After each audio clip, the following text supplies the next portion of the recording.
doing it tough. A few of us were there in October, and there was water in the Namoi. We were there 2 weeks ago, and it was bone dry.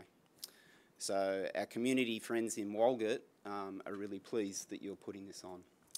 So Kerry Brewster is a journalist with many years' experience both in print and television. She has been working on and following the issues on the Murray-Darling Basin for many years. She produced documentaries for ABC Landline and is currently working with The Guardian. Would you join me in welcoming our MC for today, Kerry Brewster?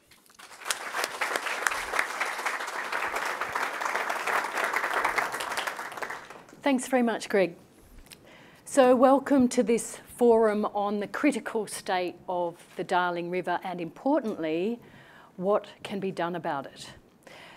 Just before we begin, if you could turn off your mobile phones or switch them to silent, that'd be great. And look, in the event that we have to leave the building, if you could just follow the instructions of the university staff and they'll get us out if necessary. I'm sure it won't happen.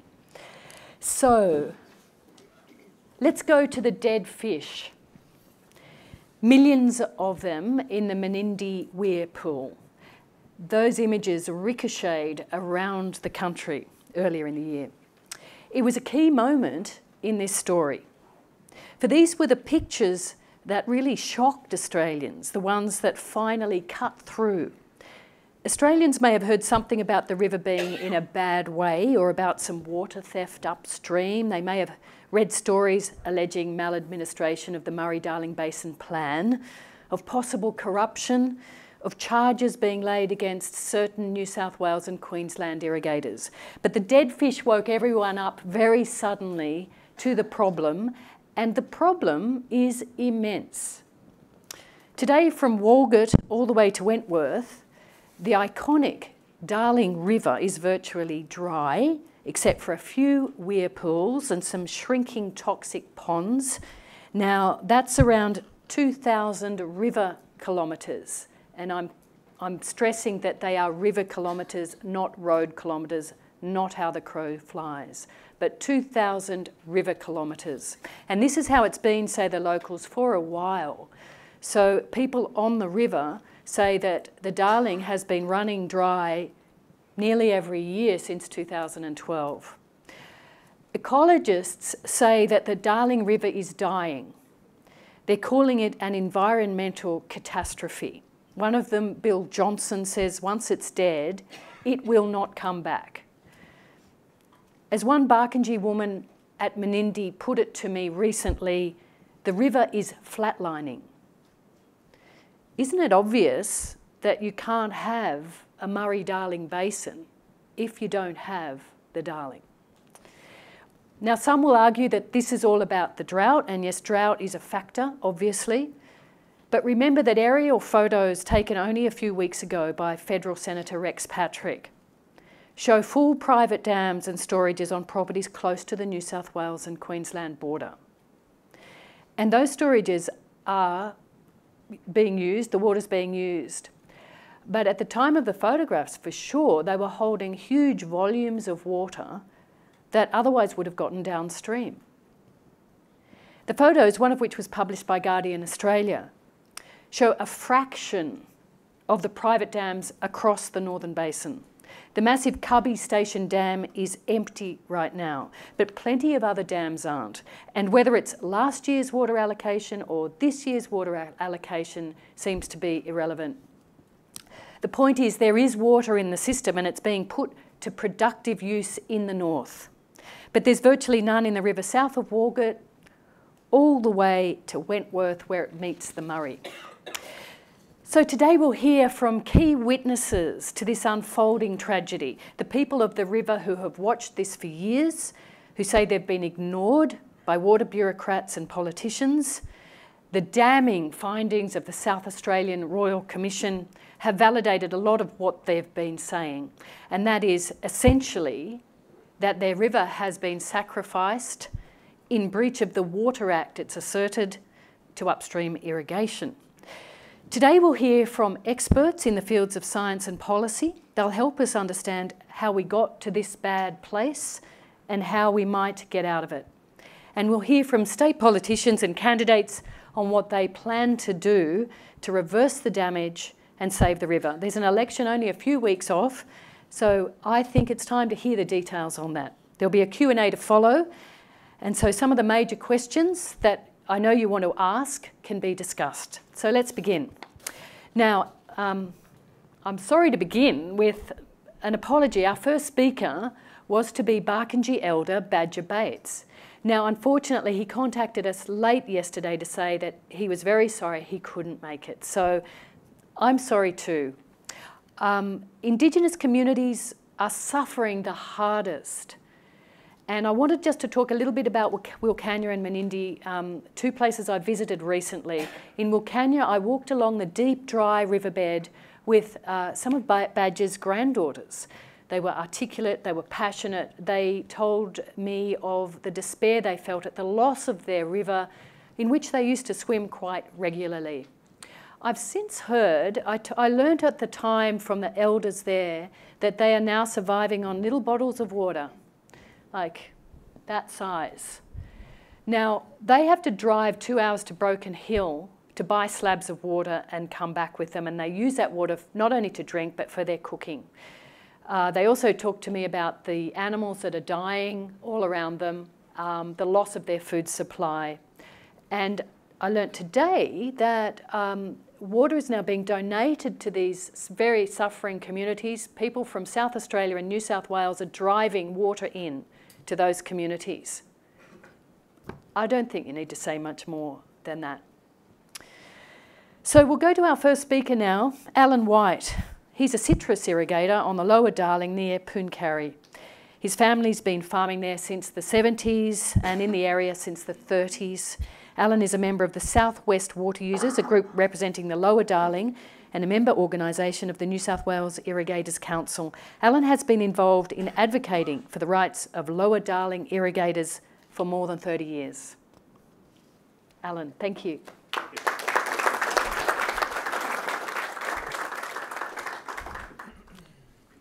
Yeah, this is a little bit of a challenge to start to be the first speaker here, so let's use it as a bit of an opportunity. Firstly, thanks to the people who've organised this. It's quite a credit to you to have an audience like this here on a Saturday morning in Sydney. It's great to see. I'll also join Kerry in acknowledging that Badger not being here is a great loss. If any of you ever get a chance to talk to Badger, I'd really encourage you to do it. You will learn a lot. You'll learn a huge amount about the river. His knowledge on the river is second to no one, and it should be respected.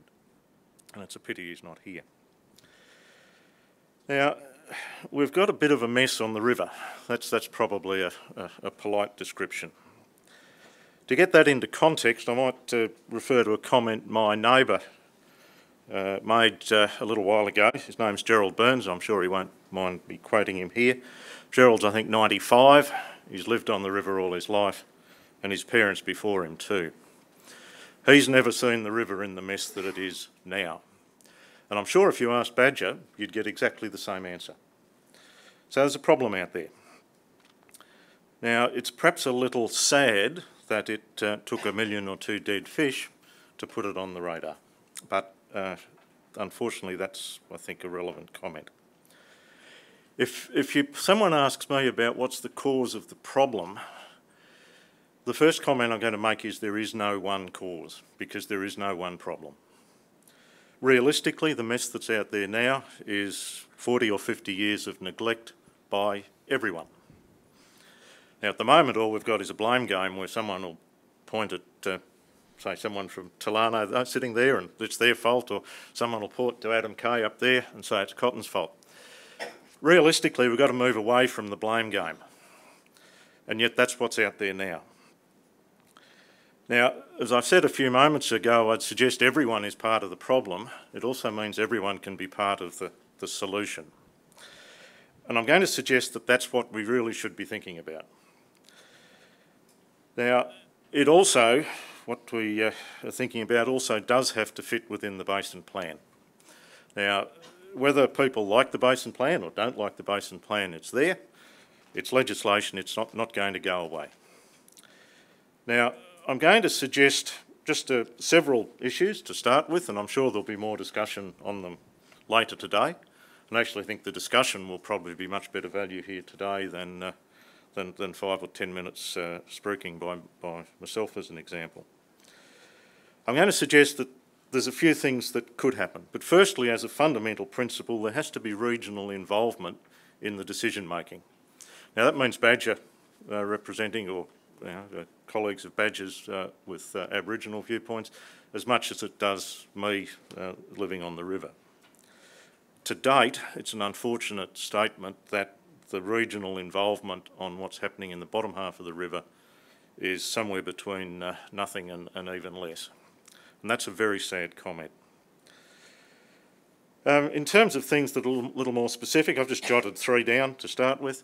We could spend a week trying to discuss the detail, but obviously this isn't the forum. There's going to be a key issue about protecting small flows in dry years. That does raise some issues about triggers, whether they're volume-based or time of supply-based. Realistically, we've got to reduce the demand on water. And I'll openly acknowledge here that I am involved with a group of another 5 families who irrigate permanent plantings on the Lower Darling. And we have a proposal in the system simply to remove all the high security licences and permanent plantings from the Lower Darling. Realistically, we do have to reduce the demand if we're going to fix the issues with the rivers. And I'm not going to stand here and say we're just going to throw rocks at people growing cotton, because everyone along the river is part of that. I'd suggest there's another issue which has received very little attention, and it'll be a key component to getting agreement from other places to improve what happens on the Darling, Lower Darling, and that is that there is significant potential to increase the storage capacity at Menindee, because it has been derated several times in the past.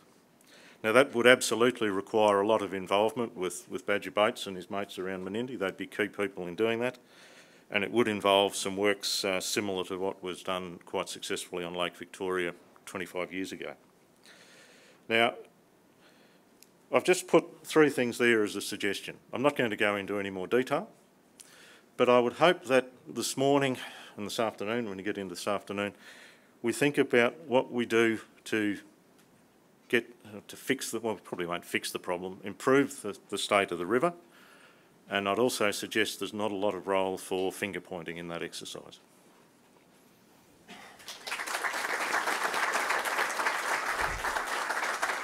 Thanks very much. Thanks very much, Alan. So our next speaker is irrigator and dryland cropper, Chris Lamey.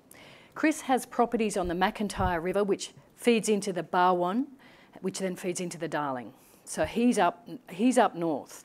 I met Chris in 2017 when his crops had been wiped out by a strange extended flood. Only his property was affected that way, something he blamed on the illegal levees built by his neighbour, cotton irrigator John Norman.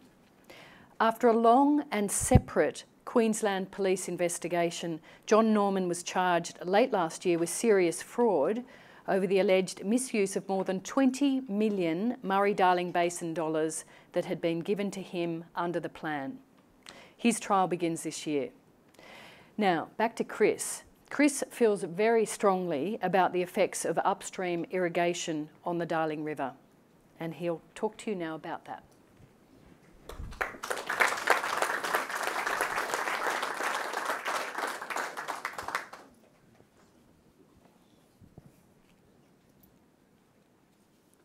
Thank you, Kerry. It's great to see everyone here today. It's a big subject, and it's good to see a diverse group of people. So my problem started with the flooding, as Kerry told you, but we sought a whole manner of functions. We just wanted the river to flow. For us to survive as a business, and we were selfish, we wanted... I just wanted my family business to survive, so that's where the search began. So I went to neighbours, I went to all sorts of lobby groups, I went to keep it in-house, because I'm an irrigator, I'm a farmer, and you know, we had an internal mess that just needed to be sorted out, and we just thought a few conversations with real players, just could have easily sorted that out, but no one wanted to go to bat for us. So I thought that was just quite bizarre.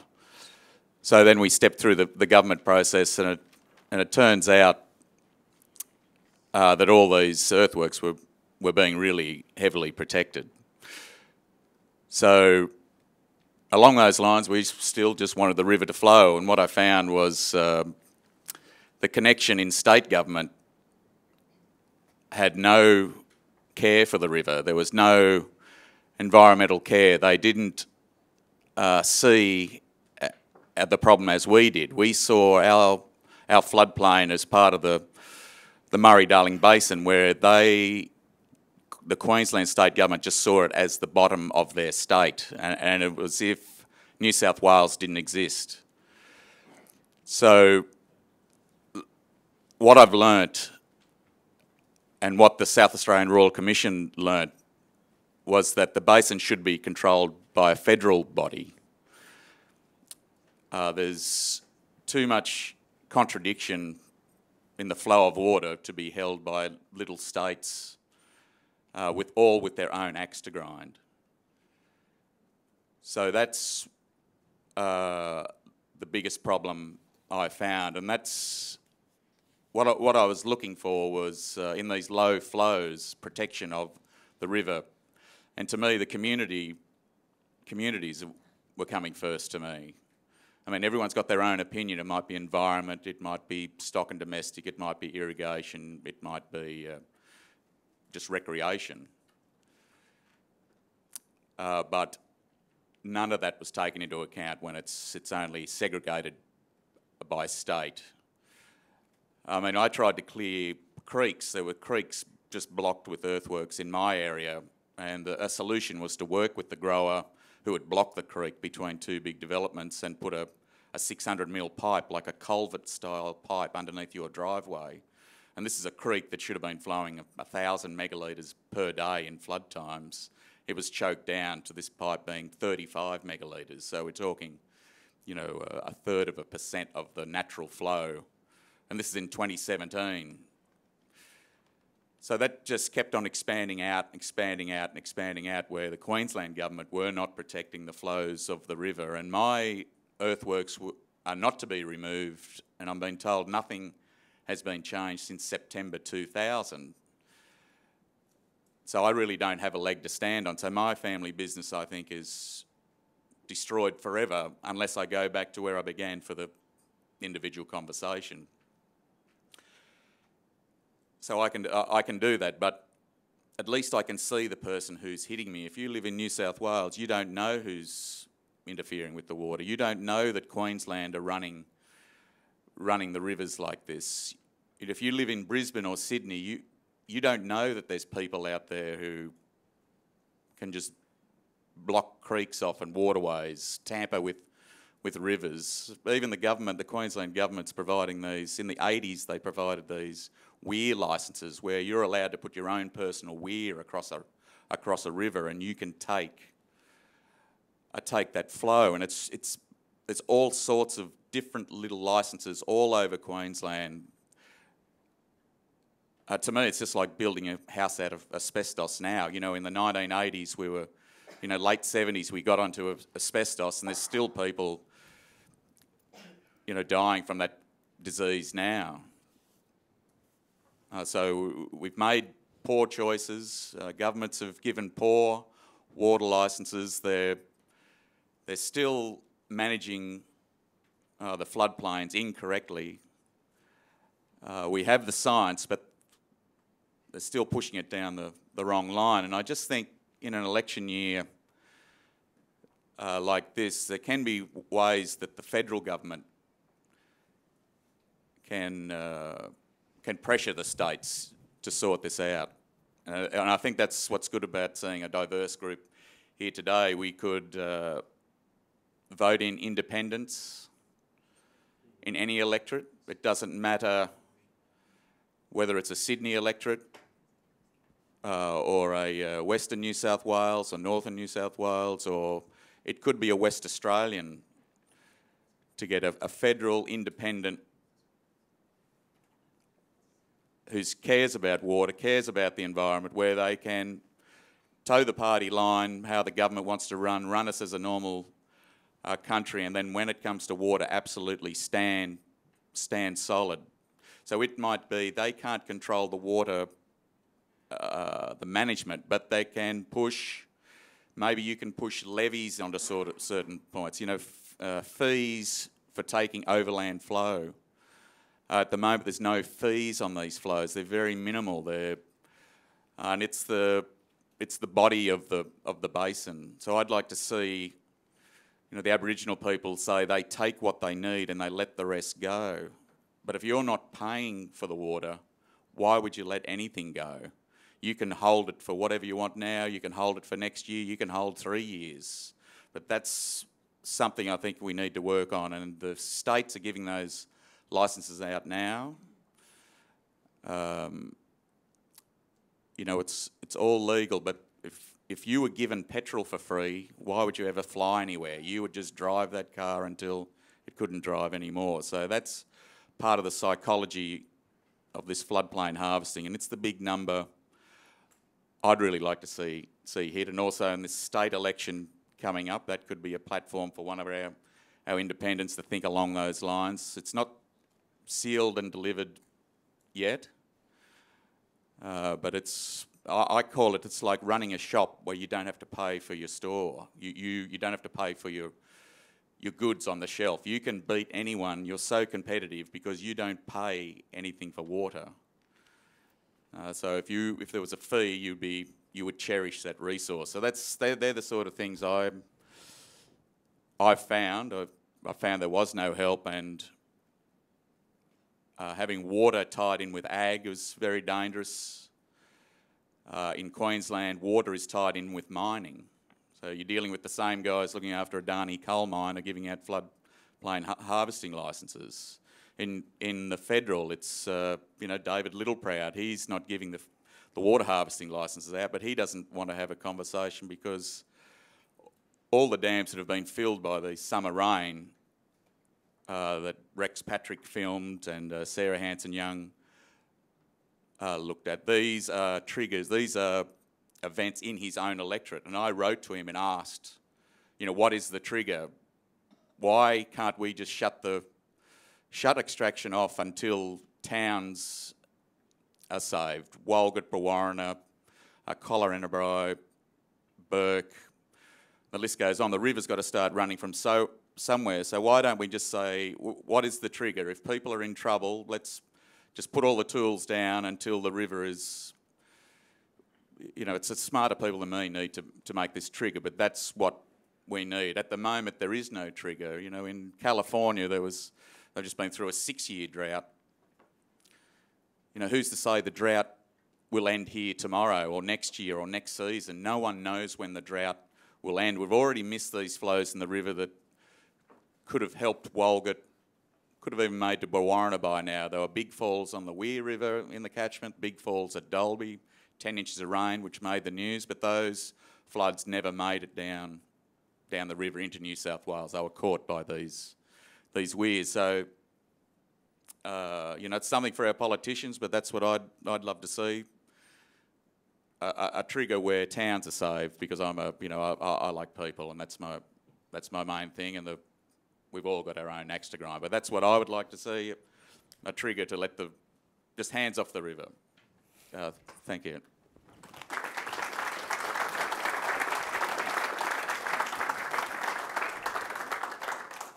Thanks very much, Chris. Kate McBride is a fifth-generation pastoralist. She grew up on Talano Station on the banks of the Darling River, 50 kilometres south of Menindee, and she now works on the station and studies at university. Kate and her family have been outspoken on the health of the Darling River and its communities. She was behind the camera filming the video of her father, Rob McBride, and Dick Arnold holding those 2 dead Murray cod, which helped bring the issue of the fish kills to the public. Welcome, Kate.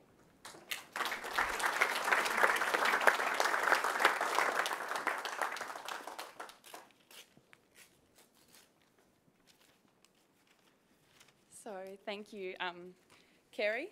I'd also like to, of course, acknowledge the country that we meet on today, and also acknowledge the fact that Badger is an apology. As Alan said, he's an incredible man who knows a lot and has taught us a lot as well. So we've stood behind him and other Barkindji people for a number of years, fighting for the health of the river. And for those of you that don't know, they actually get their name from the river. So you may have seen some of the shirts saying "Save the Darling Barker." Now, the Barker is what they call the Darling, and that's what they get their name from. They're the river people. And to them, if you take the river, it's like taking their blood. So we work very closely with them. Thank you to the other speakers, of course, for rocking up today. And so on to our story. So in case you haven't seen my father or I, we've been doing a fair bit of media recently, and as Kerry said, I'm a 5th generation farmer and actually 3rd generation on Talano. So this year's our 70th year out along the Lower Darling.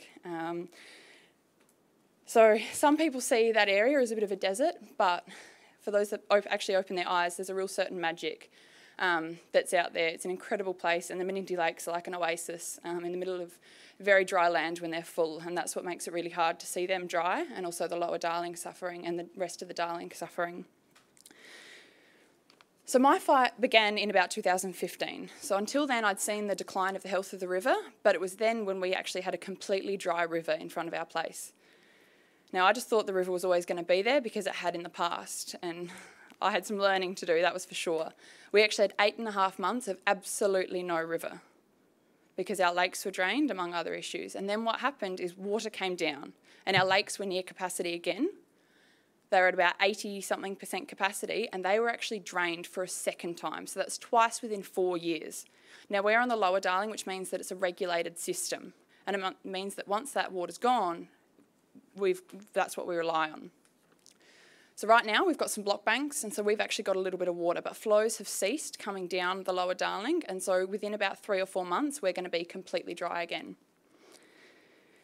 Now this is due to a number of issues. First, as I said, that the Menindee Lakes were drained, but our second issue is the fact that the water that used to come down the river just isn't coming down anymore.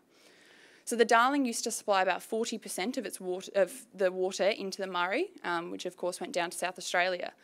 Now this year it'll probably be 0 or thereabouts, and that's the issue. And it is affecting irrigators along the Murray as well, because South Australia requires their water, and so they're the ones that are missing out now. They're on 0% allocation. There's a lot of rhetoric that goes around about the Lower Darling always drying up and that it's a boom and bust system, but that just simply is not true. We're below the Menindee Lakes, and we never had a no-flow event that lasted for more than 2 months before, I think it was about 2012. And now we've just had 8.5 months a few years back, and we're about to go back into that with no sign of water coming down. Our governments have left us out to die, and we're in some real strife right now. It seems a little bit doom and gloom at times when you do go out and see 1 million dead fish in the place that you call home, and it's absolutely heartbreaking. But there are steps that we can actually take to do it, to fix the issues that we're seeing and make sure that this never happens again. The first one's embargoes. Embargoes need to be placed immediately so that when water does get in the system, it can reach down to these communities. Communities have to be put before irrigation. Doesn't matter what crop it is, but it needs to be put first. Our lives rely on this. The other thing that we need to continue on is buybacks. That is a surefire way to get water back into the system. I was at Burke the other day and I was told that flows have reduced by up to 40%, the low to medium ones. That's what we're facing. The water just is not getting down. We believe that there should be a trigger point, as Chris was saying. Whether it be at Batundi down the bottom of the Lower Darling, there needs to be water there before irrigation can occur, because these communities that rely on it absolutely need this water. You'll hear a bit more, I'm sure, about floodplain harvesting, but that's something we're really, really concerned in, and that's just going to stop even more water from getting into our system. And finally, the Menindee Lakes project. So the current project is in effect going to decommission our lakes. It means that we're going to be dry for a lot longer down our way, and it's going to be devastating for the entire ecosystem. We need this to stop. We need the project to be put on hold. We haven't seen no environmental impact statement. We've seen absolutely nothing, and this will kill our system.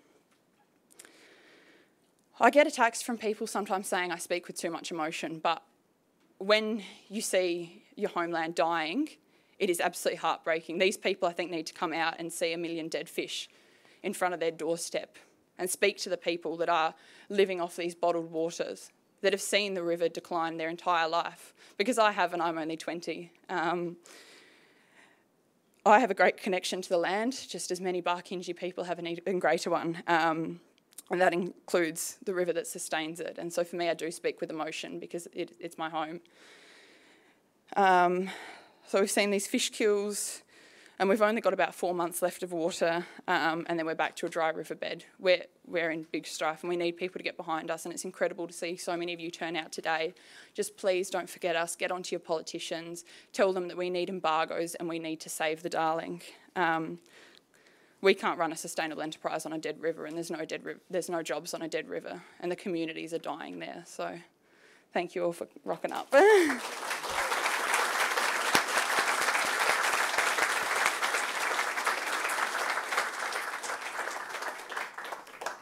Thank you, Kate.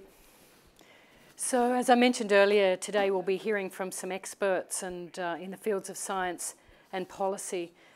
First up, you'll get to hear from Richard Kingsford, Professor of Environmental Science and Director of the Centre for Ecosystem Science at the University of New South Wales. Prior to this position at UNSW, he was a research scientist with National Parks and Wildlife Services and the Department of Environment and Conservation. His expertise is in environmental management, river and wetland ecology, and river policy. Richard.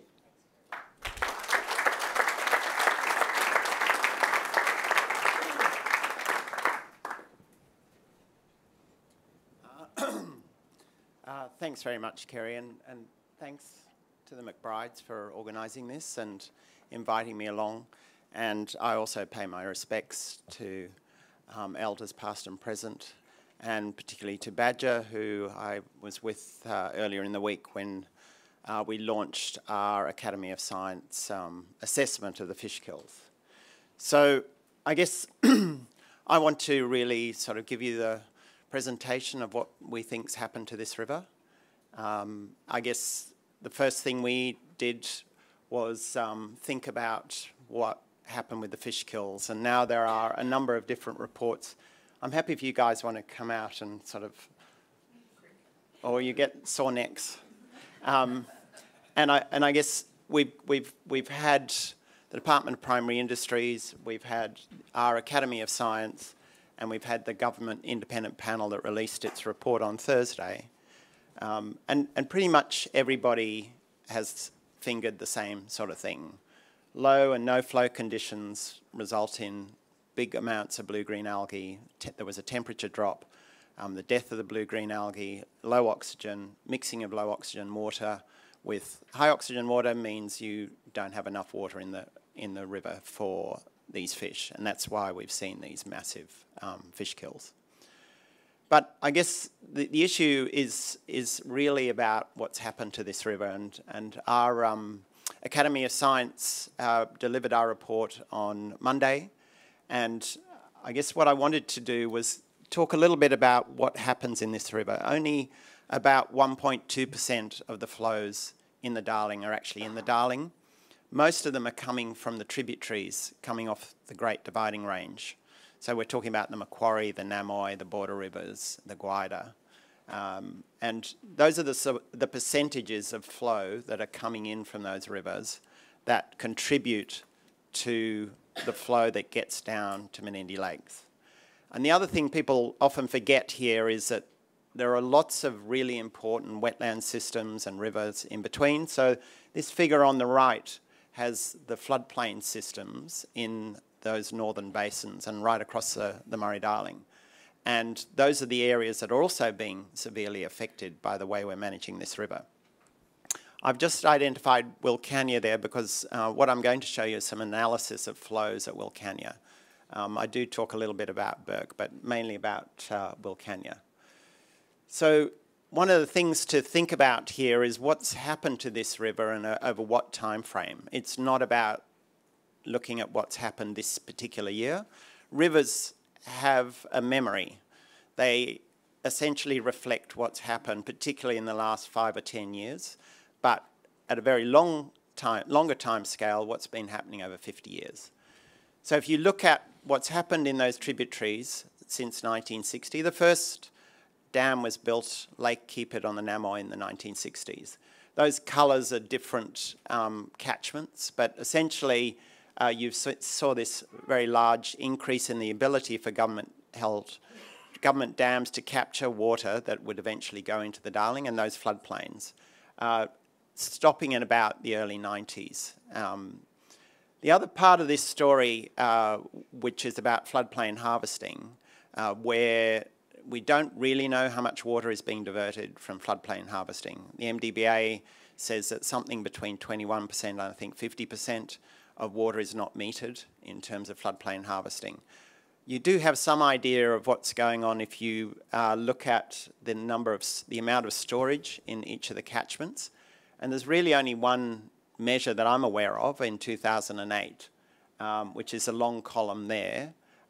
But it shows that this growth has occurred after the Murray-Darling Basin cap, when governments were supposed to agree on a halt to levels of development at 1993-94 levels in New South Wales, Victoria and South Australia, and in Queensland at 1999-2000 levels.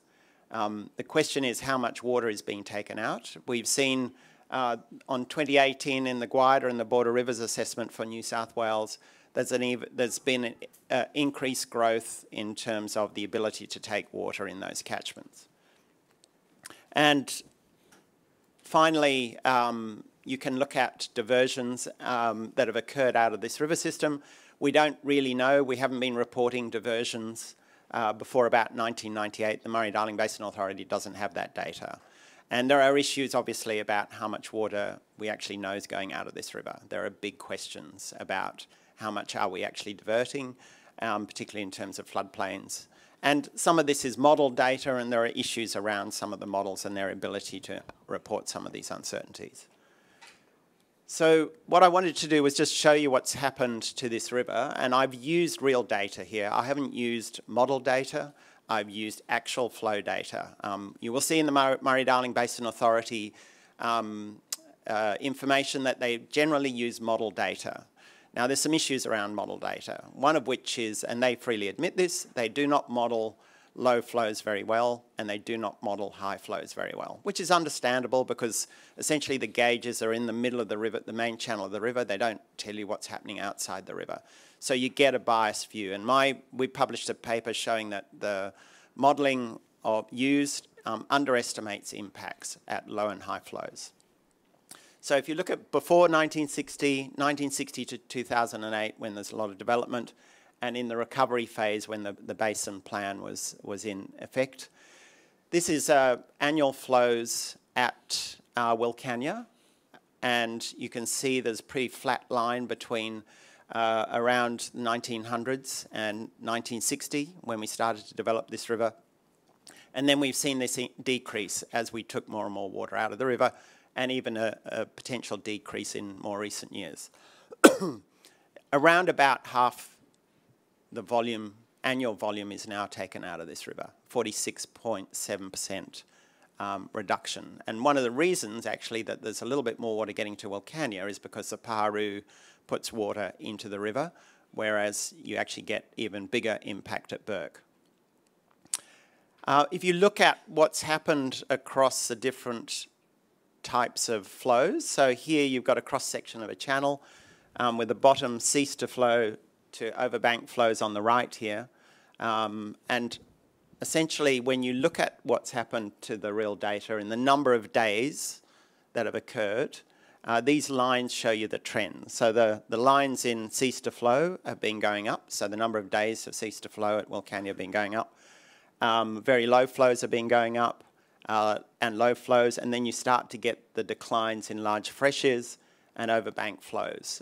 Bank falls, you know, sometimes this river doesn't seem to be showing quite as much change at that level, but we are seeing this major increase in low flows and decrease in overbank flows. If you look at the cease to flows in this system, and it's a bit dark here, but what I've done here, the other issue here, we've heard quite a lot of talk, it's all about the drought. So these are different major droughts that we've had, since the Federation drought through to the millennium and what I've called the current drought. If you look at cease to flows at Wilcannia, this is essentially the pattern. Yes, this river has ceased to flow, and it did occasionally naturally, but the cease to flows have essentially increased over time at Wilcannia. And if you look at what's happened in terms of, this is Burke up the top, and the same story at Burke. We're getting many more cease to flows. The river, as Kate said, is drying up for much longer than it used to.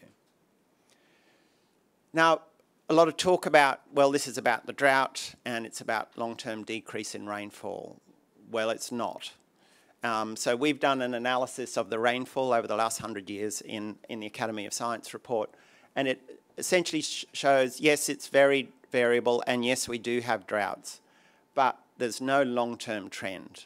Those different colours are actually weighted for the amount of water that would come into the Darling River catchments. So that black line is essentially the trend. And if you look at that in relation to the big drought, so this is rainfall in the catchments, you essentially are seeing no real trend. Obviously in the big droughts, there's not much water in this river, but the current drought isn't especially different. But what is especially different is what's happened to this river. It is essentially dying ecologically. It's in real trouble. So the other thing that also came out of the independent report on Thursday was the story about temperature in this system.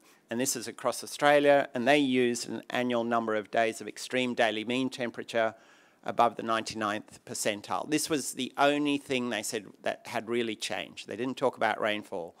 They talked about unprecedented temperature change. So this is the number of extreme days that are occurring in terms of temperature across the continent. And that's really a reflection of climate change. It doesn't really tell you what's happened to the rivers. It has some impact in terms of evaporation. The other story is about what's happened to Menindee Lakes. And essentially, this is the story of Menindee Lakes in terms of storage over the last 50-odd years. And you'll see that after it was regulated in the 1970s, those dashed lines are decadal averages. Apart from the millennium drought, we've seen this increasing decline over time in the amount of water in this system. And the other aspect of this is the recent releases. Now, I'm not expecting, this is again out of the independent panel report, but it shows different types of river water. So MDBA operates it at a threshold, then New South Wales takes over. The green water is environmental water. The blue water is operational water.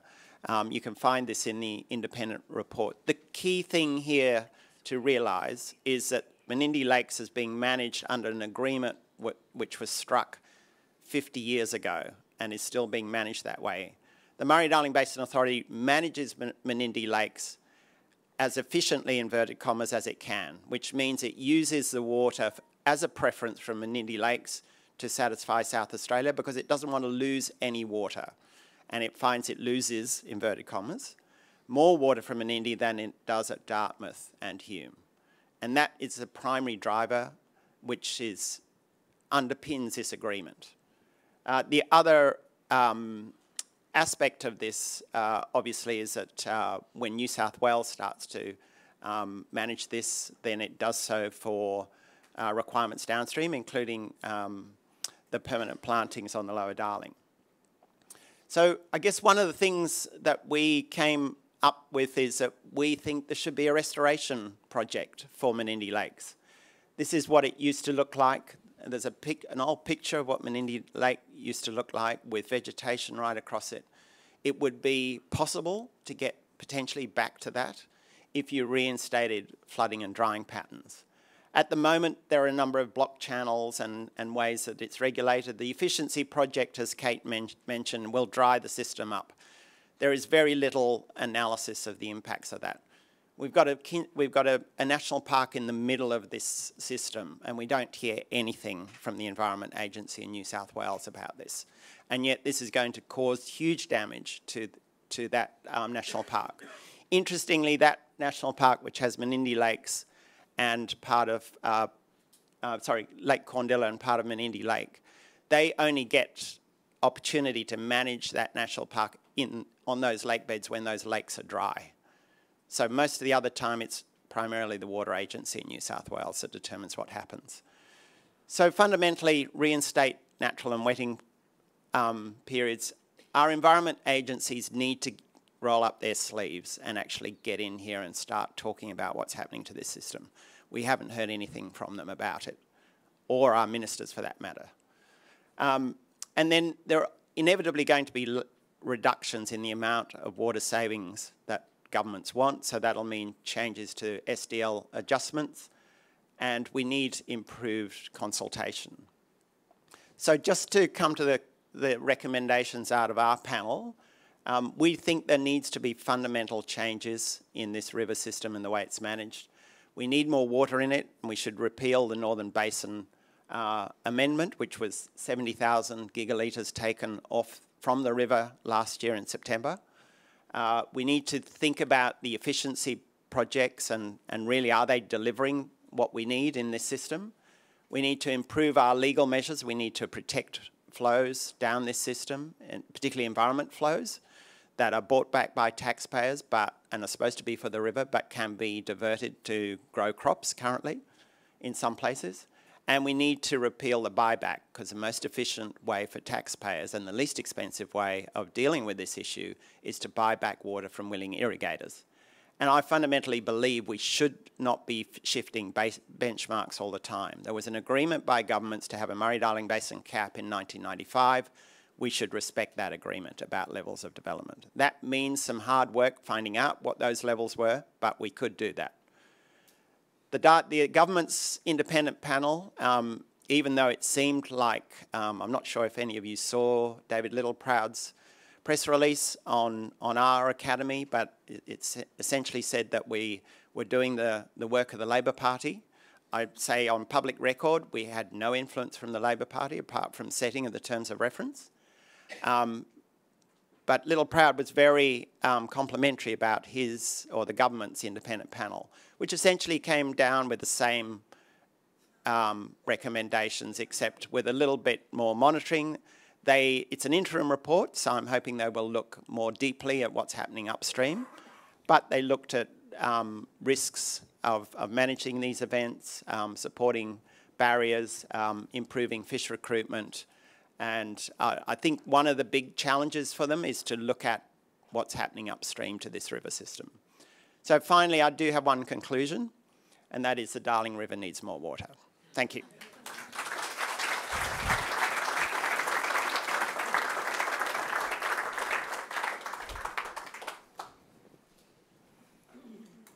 Thanks very much, Richard.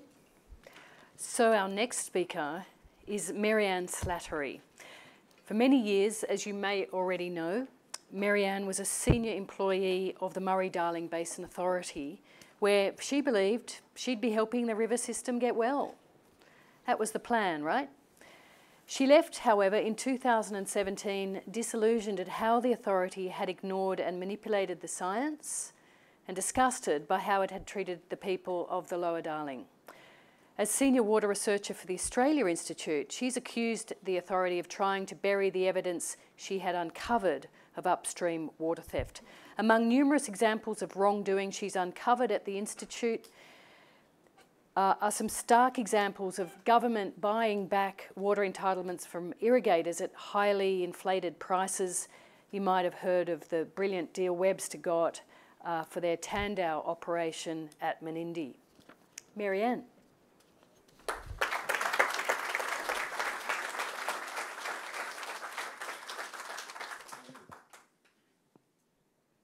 Thanks, Kerry. Can you hear me? Yep. I'd also like to acknowledge the traditional owners, past and present, and because we're talking about the Darling Barker in particular, I'd like to acknowledge the Barkindji people. So the Basin Plan is a $13 billion reform. It's the end of a 25 years worth of reform that the Australian government has been investing in and trying to fix the Murray-Darling Basin since 1994. The Basin Plan sounds great. We're going to use best available science to set sustainable diversion limits. We're going to invest a lot of money in making irrigators more efficient. We're going to move water to its highest value use. We've taken a policy decision to make those adjustments based on a triple bottom line approach. We've bought nearly a quarter of all of the water from productive use to go back to the environment. So it all sounds fantastic, and when you hear people talk about Australia's water policy or Murray-Darling Basin water policy being best practice, it's because that policy framework sounds so good. But we're seeing millions of dead fish. We've got towns that are running out of water. We have got regional communities that are in a really, really dire straits. We've got some irrigation sectors that are really on their last legs and will be lucky to last this drought out. Irrigation sector in the Lower Darling is, it's probably not going to be there for very much longer if we continue on this trajectory. Dairy is in really big trouble. Rice is in really big trouble. And the communities that go with those industries are also suffering. The Darling is dying. The Murray there's a lot of environmental damage that's happening in the Murray River as well, for the opposite reason, trying to push too much water down the Murray too quickly to satisfy huge new demands down at the end of the system. Pushing that water down at the wrong time of year, causing a whole lot of damage to wetlands upstream when they're getting water when they shouldn't, a whole lot of erosional problems, and at the same time you've got irrigators there that are watching all this water career past and they haven't got any water for their crops. At the same time, we've got an increased take of water in the Northern Basin that is inferred with the scientific studies that came out this week. We're talking about increased extractions. It's actually also confirmed by the New South Wales government that says there's been a significant increase in take of floodplain harvesting, but they've never measured that and they can't regulate that. I think it's fair to say that despite the $8 billion spent already on this $13 billion plan, we're actually worse than when we started. Yesterday in Senate estimates, which was actually a really entertaining one for those of you that like Senate estimates, it really was worth a watch. Yesterday in Senate estimates, Sarah Hanson-Young shouted at Philip Glyde, the Chief Executive of the Murray-Darling Basin Authority, and said, "This is a train wreck." And Philip Glyde said, well, yes, it is a train wreck, but it's been a train wreck that's been happening for 50 years, and the best thing we need to do is stay on course. So we'll just keep doing what we've been doing. And that sort of feeds into this really interesting narrative in this space that to criticise anything to do with basin plan implementation, you're actually, you're a wrecker. You're trying to bring down the whole basin plan. A lot of the work that I've done at the Australia Institute is looking at just failure of government. There's been examples of governments paying collectively hundreds of millions of dollars too much for water purchases for water that doesn't exist, for water that is never going to make it back off the property, back into the river. And this is done without tenders. When we try to get information, it's been highly redacted. We can't get information through freedom of information requests. It's just disgraceful. It's a disgraceful example of lack of accountability of government agencies. Now, I would have thought every taxpayer would be on board with that and being critical of that as a process. But we've been criticised as being basin plan wreckers. We've got an agenda somehow to bring down the entire basin plan because we're criticising parts of the implementation. So it's a really sacrilegious ground, but it leads into a bigger problem. If we can't talk about the problems of implementation, how are we going to fix it? If we can't talk about what's going wrong, we're not even acknowledging the problems, and there's no hope of fixing it. This is a reform that's incredibly ambitious, that hasn't been tried anywhere else in the world. It's being rolled out over a really long time period. It has huge implications structurally, a structural adjustment for all of our regional communities in our agricultural sector. It's just nonsense to think that we're going to get that right first go without actually sitting down and having an assessment of what is actually happening. And let's be honest about it. Some of these policy settings that sounded really similar, well, they don't actually work anymore, or we need to tweak them, or we need to change these things, or we've created perverse outcomes because we've got huge international companies coming in and making, growing huge amounts of almonds down the end of the system, and we no longer have water for our dairy industries or our rice industries. Is that what we want? And if we can't have that honest conversation, then we're never going to be in a space to be able to fix it.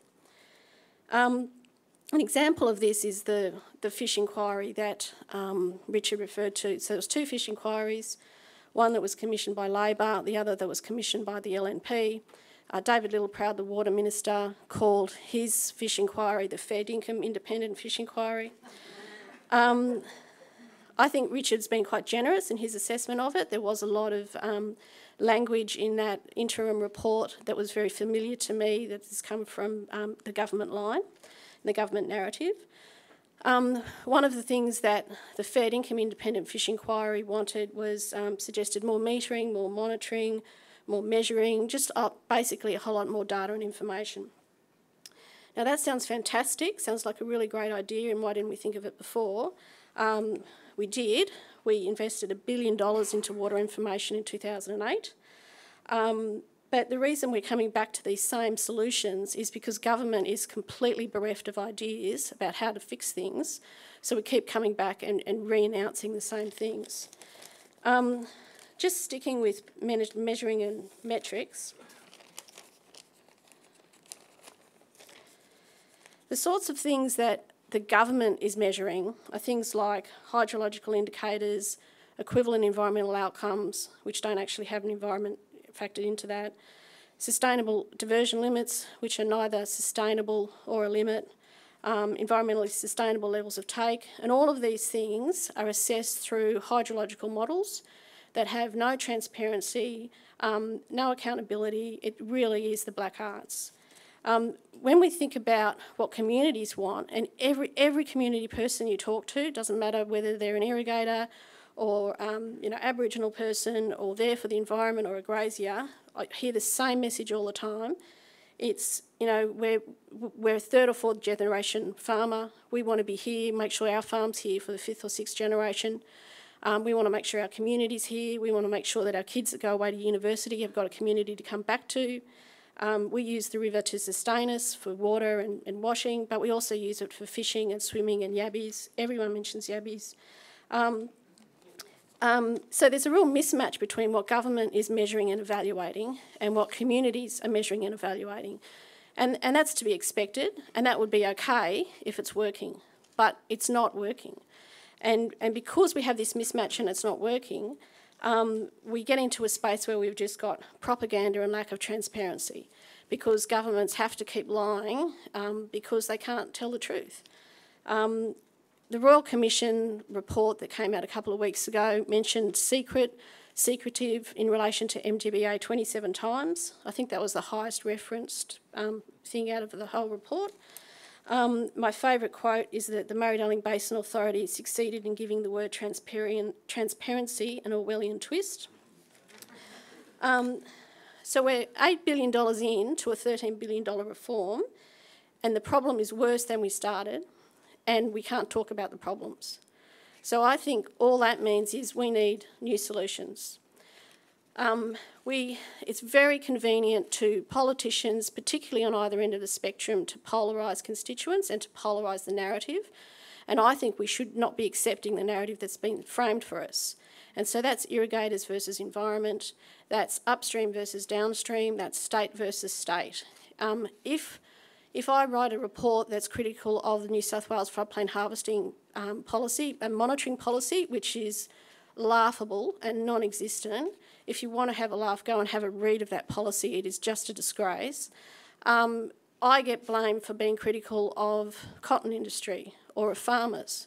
I'm not critical of the cotton industry or farmers. I'm critical of a monitoring strategy that's probably going to, the amount of water is probably a third of the water that's taken in the Northern Basin being measured with a dipstick and self-recorded. If a scientific panel, independent scientific panel, comes out and says we've got increased extractions in the north, that is not attacking the cotton industry or farmers. That is a statement that's set by scientists that says we have more extractions in the north. And everyone plays into this polarised narrative, and I think we need to change it. Part of the way that we change that is we need to find new allies. We need to be on common ground with, irrigators, community groups, graziers, because this is not working for anybody. The people that are benefiting from this with huge new takes of water, particularly in the Northern Basin. That is not sustainable. The public's not going to put up with that forever, and that's a real risk to the cotton industry if that continues in a way that's not accountable and not transparent. So I think that we need to be finding common ground with, so I tend to come from the green side, common ground with irrigators, small irrigators, and that means regional communities. I think we need to pause the plan. And I think, really importantly, government has had 25 years of this. They've put a lot of money into this. It's been a failure. It's been a failure from top down. I think we need to start thinking about how we go bottom up and having community-led solutions to try to get the outcomes that we want, not just for the environment, but also for our regional communities as well.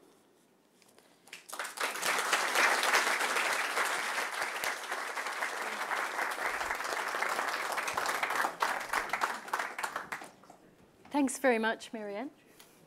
So now it's time to hear what political parties and independents intend doing for the Darling and its tributaries. We have speakers representing Labor, shooters, fishers and farmers, the Greens, as well as the independent candidate, Jeremy Buckingham. The Liberal Party and the National Party were both invited to speak today and each declined that invitation. To each speaker, you have 7 minutes. You'll be given a 1-minute warning. Can someone do that for me? And you'll be given a wrap-up at the conclusion of your 7 minutes. And after that, all bets are off, so be very careful. And on behalf of the audience, I'm putting in a request for detail. So let's see what they have to say. We would have had Labor's Chris Minns here, Oh. Okay. Introducing Chris Minns, the member for Cogra in the New South Wales Legislative Assembly and Shadow Minister for Water. Thank you.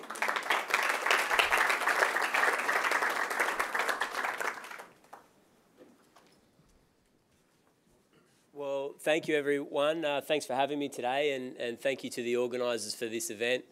And also I would like to pay my respects to the traditional owners, past, present and emerging, and also the Barkindji people who are directly affected by the disastrous management of water policy in the Far West.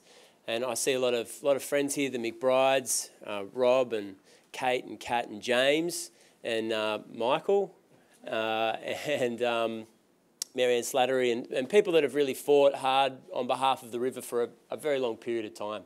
And obviously on the panel as well, a range of politicians. I did want to point out Jeremy, because Jeremy's fought incredibly hard on behalf of the Darling River for a very long time. I remember going out to Sunset Strip 2 years ago, and some bloke said to me, "What are you doing out here?" And I said, "Oh, I'm interested in water management." And he said, "Oh, do you work for Jeremy Buckingham?" I said, "We've got a bit of work to do." Look, I think water management in far western New South Wales has been described by chaos, delinquency, secrecy and a deliberate desire by the National Party to hurt that part of the river network at really the expense of people that live in far western New South Wales.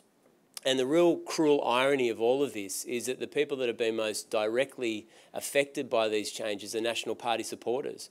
In many cases, generations of people that have supported this political institution in the hopes that they would stand up on behalf of them. And that hasn't been the case. And the current Minister for Water, Niall Blair, Regional Water, has continued that trend. In some ways, I've got some sympathy for him because he inherited the portfolio from two of the worst ministers any government has produced in Katrina Hodgkinson and Kevin Humphreys. Katrina Hodgkinson is accused of signing into regulation and law the Barwon Darling Water Sharing Plan, which was almost the exact opposite of the one that had been negotiated by her department and an intergovernmental panel and gone through stakeholder engagement. She signed it into law. Now, Marianne and the Australia Institute will tell you that since that came into effect in 2012, there's been a 30% reduction in flows on the Darling River. And they were warned that this exact thing would happen, that it would lead to fish kills, and she signed it into regulation and law anyway. And the second minister, Kevin Humphreys, well, he's accused of allowing an irrigator to pump during a total water ban. Now, the water ban was in place to protect flows going to Broken Hill, a town of 20,000 people. during a drought, during a period of low flows. Now, the real cruel irony of this is that Broken Hill was in his own electorate. So it's some cruel love here from the National Party when it comes to their own constituents. But notwithstanding that, the current government, because what the National Party will tell you if they come to an event like this or in debates that we've had with them in the past is, oh, we've fixed this. We've seen the problems that have taken place in 2010, 2011, 2012, and we've taken decisive action. But that simply isn't the case. Look at the litany of failure that's happened under his watch. I mean, this is a minister who personally closed down the Special Investigations Unit, which was tasked with compliance and enforcement on the Darling River. And I know he personally did it because he lobbied me when I was the Shadow Water Minister to support the legislation. I remember speaking to Jeremy, and the Greens and Labor opposed that legislation. That was before Four Corners and before revelations of giant accusations of theft on the waterway. He's the minister who drained the Menindee Lakes during a period when South Australia was recovering from floods and didn't ask for the water. He's the minister who spent $600 million on a pipeline from Wentworth to Broken Hill, when both Wentworth and Broken Hill specifically said they didn't want the pipeline. It represents about half of the government's drought mitigation strategy. Half of it. They go around saying we've got $1 billion fund for safe and secure water in regional communities. Well, half of it went on this pipeline. He's also the minister who misled Parliament that his officers had launched 100 infringement notices and 12 criminal prosecutions for water theft, when in fact they'd done no criminal prosecutions and no infringement notices over a 12-month period. And when his department told him that that was the case, he refused to correct the record, even though he'd misled the Parliament. Why? Because at the time the Senate was debating the Menindee Lakes, the future of the Menindee Lakes, with a disallowance motion. He's also the minister that refused to review the Barwon-Darling Water Sharing Plan, implement daily extraction limits, and really fix up the mess that had been signed into law by his immediate predecessors. And he's also the one that, when it comes to management of these river networks, has lumped the Southern Basin with a huge amount of the obligations to South Australia because there's simply low to no flows coming down the Darling River. And someone has to provide that allocation to South Australia. And more often than not, it's the Southern Basin, which has increased anxiety and ill will, and also mass distrust of the Murray-Darling Basin Plan. Many of them are cottoning on, so to speak, to the idea that this is not simply a question of management when it comes to South Australia, but in many ways it's a question of balance between the Northern and Southern Basin.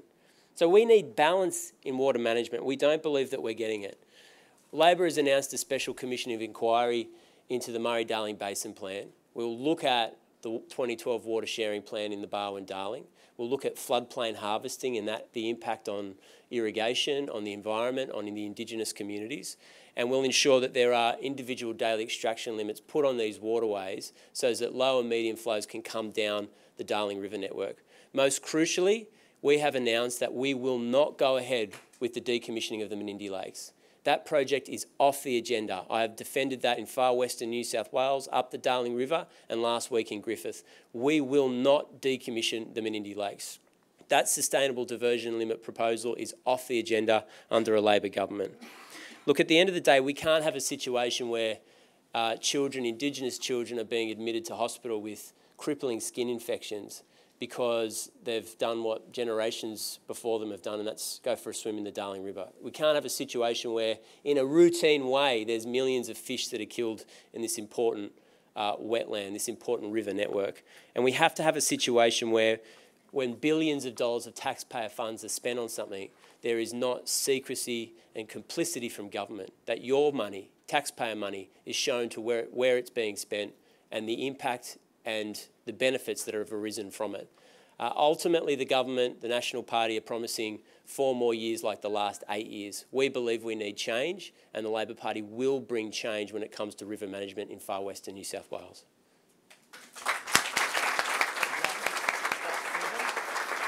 Chris, thank you. I think Chris, you came under 7 minutes, so you get a special prize at the end. Next, we have Roy Butler, Roy, the Shooters, Fishers and Farmers candidate for the District of Barwon in the upcoming New South Wales election. You're not there yet. You're not there yet. Thank you. Hello folks, look, thank you very much to University of New South Wales and to the organisers who put together today, and most of all thank you to you who are here in person or you who are watching the live streaming, because it's so great to see people who are interested in what's been happening out in Western New South Wales, and we need to keep the profile of this up in mainstream media, in Sydney media, and keep the foot on the throttle to get a better outcome for water in regional New South Wales. I'd like to acknowledge the traditional owners of the land, past and present, and just tell you a little bit about myself, and then I'll talk about some of the things I've found and some of the things I'd like to see happen. So I am the SFF, or Shooters, Fishers, Farmers candidate for the seat of Barwon. Barwon is 44% of New South Wales, and the Darling River obviously runs, the length of the Darling runs through the Barwon electorate. So I've had 17 years working across the Barwon electorate with 3 different agencies: law enforcement, human services, corrections, but water wasn't something I was that familiar with. Now, just to frame what I'm going to say to you and to make it really clear, I see water as the most precious resource on Earth. Without water, there is no business, there is no society, there is no life. So if we don't have water, we have nothing. So we have to get it right. So water has become an international issue. I don't know if you guys are aware, but some of the production that was in California for nuts has actually moved to Australia. There's a few reasons that's happened. One is we have relative political stability. We have commodification of water, which means that you can always buy more water. So it's attracted people from overseas. Now, one of the reasons they've come from California is because they've depleted their aquifer. Their groundwater has been used for irrigation and it's empty. So they've come over here where you can buy water.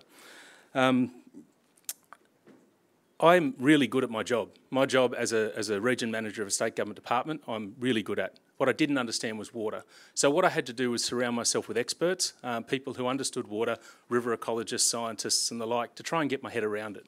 Now, some of those people are in this room. One of those people is Bill Johnson. Bill Johnson was he's an ex-Murray-Darling Basin Authority employee. He's a river ecologist and environmental water manager. I took Bill for a drive. We went for a lot of car therapy around regional New South Wales for a week. We travelled from Dubbo. I picked up Bill. We went out to Menindee. We travelled right up to the top corner of New South Wales to Tibooburra, across the Warrego and the Paroo, and then back down through the Darling, Burke, Brewarrina, and into the marshes. We met with Dougal in the marshes and spoke to him.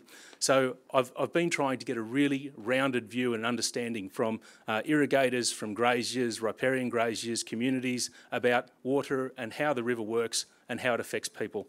And I'm happy to say that I've got a far better understanding after all of that than I did previously. I learned about the symbiotic relationships between floodplains and rivers. You may not realise, but the floodplain health relies on sediment from the river being placed onto the floodplain and organic matter being swept from the floodplain into the river for river health. That's an exchange that needs to happen for the health of those systems. It was touched on earlier, community health. In places like Tilpa, Wilcannia, Louth, Menindee, the community's health is directly tied to the health of the river. The social outcomes, the rates of offending, all sorts of social measures are affected by the health of the river. If we don't have water in the river, we have more social problems. We have kids getting into more trouble because they've got nothing to do. We've taken away their recreation. We've taken away something that culturally is so important to them. I learnt that the underpinning models, I was driving into Wilcannia and Bill says to me, oh, do you know there's 90 megalitres a day of water that goes under this bridge? And if anyone's been over the bridge at Wilcannia recently in the last few years, there's nothing. Like there's some stagnant pools with carp that are just floating belly up because the water's that bad. And I said, what do you mean? He said, well, the whole assumption is that there's 90 megalitres a day. Now, put that in numbers, that's 90 million litres of water a day flowing under the bridge at Wilcannia. Now, I can tell you there's no water being flowing under there for a long time, but that assumption underpins every assumption downstream and upstream. So every other decision that's made down the river assumes that 90 million litres a day is flowing under the bridge at Wilcannia. Our models are flawed. We've used selected periods for rainfall and for flows. So we haven't used the periods that are skinny for water. We've used fatter periods for water. So straight up, the models that we're using haven't helped us at all.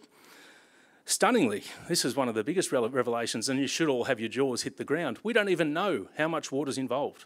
We don't know how much between extraction and harvesting. We don't know how much water's involved. Now, I've never blamed irrigators or any crop. I mean, it doesn't work. People who start banging on about a particular crop, it doesn't matter. This is about allocations, and this is about the management of water and the regulation of water. That sits with government. If people are following the rules, the regulation of the industry sits with government. How can you manage what you don't measure? You know, isn't that a basic premise for anything that we do? If we're not measuring water, how can we manage it?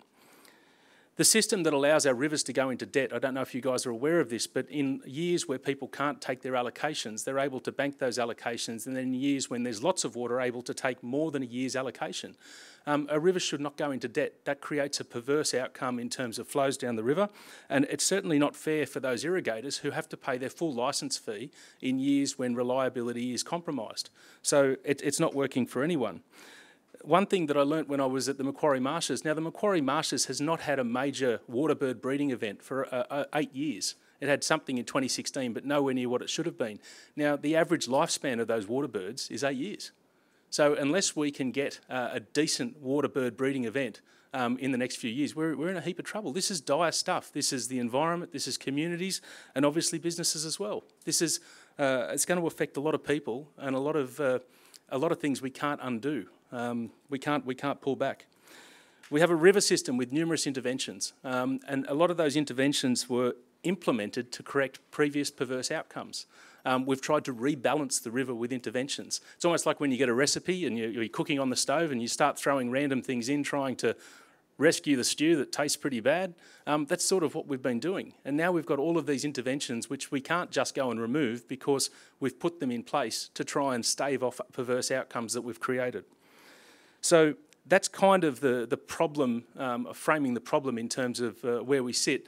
Anything we do with this river, with our river systems, should be based in science and should not be politically motivated. That's where we need to be. And across political parties, we need to realise this is bigger than just a party issue. This is something that everyone needs to work together on. Now, we're launching a 10-point plan for the river in terms of this is a strategy we're taking to the election, what we'd like to see happen for the river. And I'm not sure I'm going for time. I thought I had 10 minutes, but I've only got 7, so I have to speak a bit quicker. So we believe the Murray-Darling Basin Plan has failed farmers, the environment and regional communities. We believe that by properly measuring all water use, eliminating corruption, shifting decision making to local communities, we can restore the river health and enhance the vital role that irrigation plays in our community. The 10 measures. First of all, full standardised metering. We currently got inequity. We've got down in the southern basin people who are, every litre is measured. Up in the northern basin, we've still got 12 months until we actually require people to have meters on. We believe in a no metre, no pump rule, and a real one, fair dinkum, no metre, no pump rule, not one that says, oh, 80%'s okay. We want to make sure. Now, that protects irrigators as well, because it takes away the risk of criticism of people taking more than they should or shouldn't. It also ensures that we've got a good handle on how much water's involved. It's a bit like electricity. You know, we put so much work into governing electricity. We can actually live without electricity for a while. Water we can't live without for very long at all, but we don't put anywhere near as much governance and monitoring into our water. We want to audit, measure and evaluate environmental water. So we hear a lot of people talking about irrigation, and we need to shift that focus to environmental water. The environmental water has, there's questionable outcomes in terms of the environmental outcomes that we're meant to be delivering through that water. So we want to make sure that that environmental water is actually being used as environmental water and is protecting the environment. Okay. That's harsh. Oh, it's harsh. Okay. Sure. All right, very quickly. Local decision making. So we think government's pretty much got it wrong. We think that decision making needs to come back to locals, and I'm talking about business owners, irrigators, people who recreate in the river, Indigenous traditional owners. I want all of those people involved in decision making. A Federal Royal Commission and a 5-year pause in the Murray-Darling Basin Plan. We need to let those first 3 recommendations filter through and have some of that take impact before we can actually work out where to go next. We want to investigate transfers across valleys, and if the transfers across valleys do not serve communities or agriculture, we will abolish them. We don't want to see perverse outcomes where water is transferred from a valley with water to a valley with very little water and extracted. That doesn't make sense. Floodplain harvesting regulation, again, we should halt the current floodplain harvesting proposal and conduct robust scientific assessments of the impact of that, because we have no idea how much water is involved and we have no idea the perverse outcomes that we could create. We want to see the Menindee lakes restored. We want to see water in Menindee and that used to protect the Lower Darling. The $5 billion that's left from the $13 billion Murray-Darling Basin Plan, we want to see that put into the communities along the river to increase their resilience to the variability of water. We want to see irrigators only pay for water that they use. Take away that river debt system so that in a year, if you only use 50% of your allocation, you only pay for 50% of your allocation and the river doesn't go into debt. And we don't want to see compulsory acquisition of water. Stock and domestic water should be prioritised. We need to have trigger points established in legislation to ensure that we protect water, to make it available for those high importance use like stock and domestic down the river. I went as quick as I could on the last bit. Thank you very much, folks.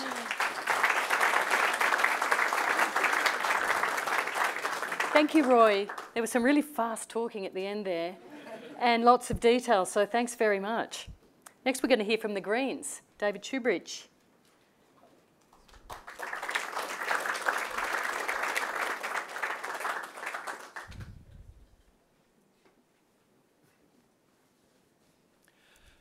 Oh, thanks for that, Kerry, and thanks to everybody for coming out today. It really is heartening to see in the middle of Sydney so many people coming together to talk about a crisis in rural and regional New South Wales. But of course it affects us because it's our food bowl. I'd like to start by acknowledging that this land we're gathered on today, in fact all the land we're talking about is Aboriginal land, but this land is the land of the Bidjigal people, and I pay my respects to those elders past and present, and I particularly thank Arnie Maxine for the generous welcome. But I also acknowledge all those First Nations peoples across the Murray-Darling Basin, you know, whether it's the Gomeroi or the Barkindji or the Wiradjuri.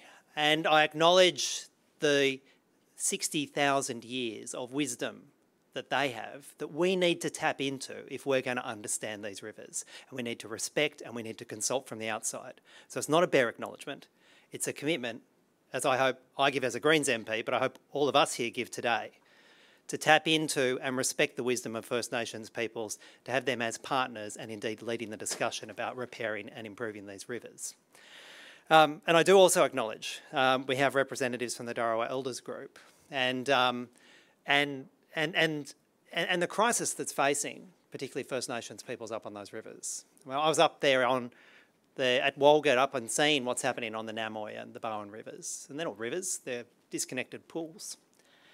And in Walgett in particular, and I'm sure many of you are aware of this, in Walgett in particular, they can't take water from the river. There's no water in the river. So the Walgett community is now living off bore water, and the bore water is about twice the safe concentration of salt. You can taste it in the water. You can get it when it irritates you if you wash.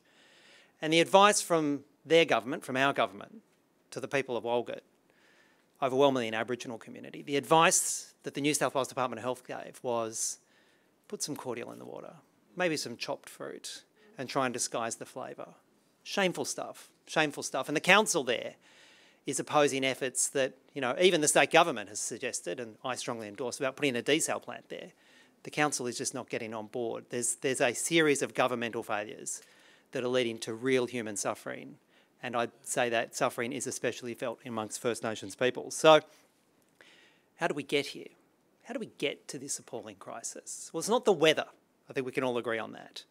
What we have seen is a fundamental failure of politics, long-term fundamental failure of politics, where greed and maladministration has been given the lead, and our environment, our First Nations peoples, and the basic health of the rivers in our communities has been given second-class status. And as a Greens MP, we have always been guided by our concern for the environment, our respect for First Nations peoples, but fundamentally the guidance that we get from the best science. And that is meant to have been what has been guiding the Murray-Darling Basin Authority, but it is not. So when we look to the science, we look to things such as the very recent conclusion of the Wentworth Group of Concerned Scientists. And when they talk about the river, I'll just read a small part from their abstract, their recent conclusions. Their assessment found that despite 2,016 gigalitres of waters being recovered for the environment, 63% of that envisaged under the Murray-Darling Basin Plan at a cost of $8.5 billion, and during the relatively wet period from 2010 to 2018, this is what they found. Environmental flow targets set by the Murray-Darling Basin Authority, which are required to be met to produce environmental improvements, have failed to be achieved. In general, excluding natural flood events, annual average flows can be 40 to 60% smaller than expected under the Basin Plan, and in general, observed flows are similar to or less than the baseline pre-Basin Plan model results, revealing that instead of an increase, there has actually been no improvement or even a decline in water flows since the implementation of the Basin Plan. $8.5 billion for comprehensive failure.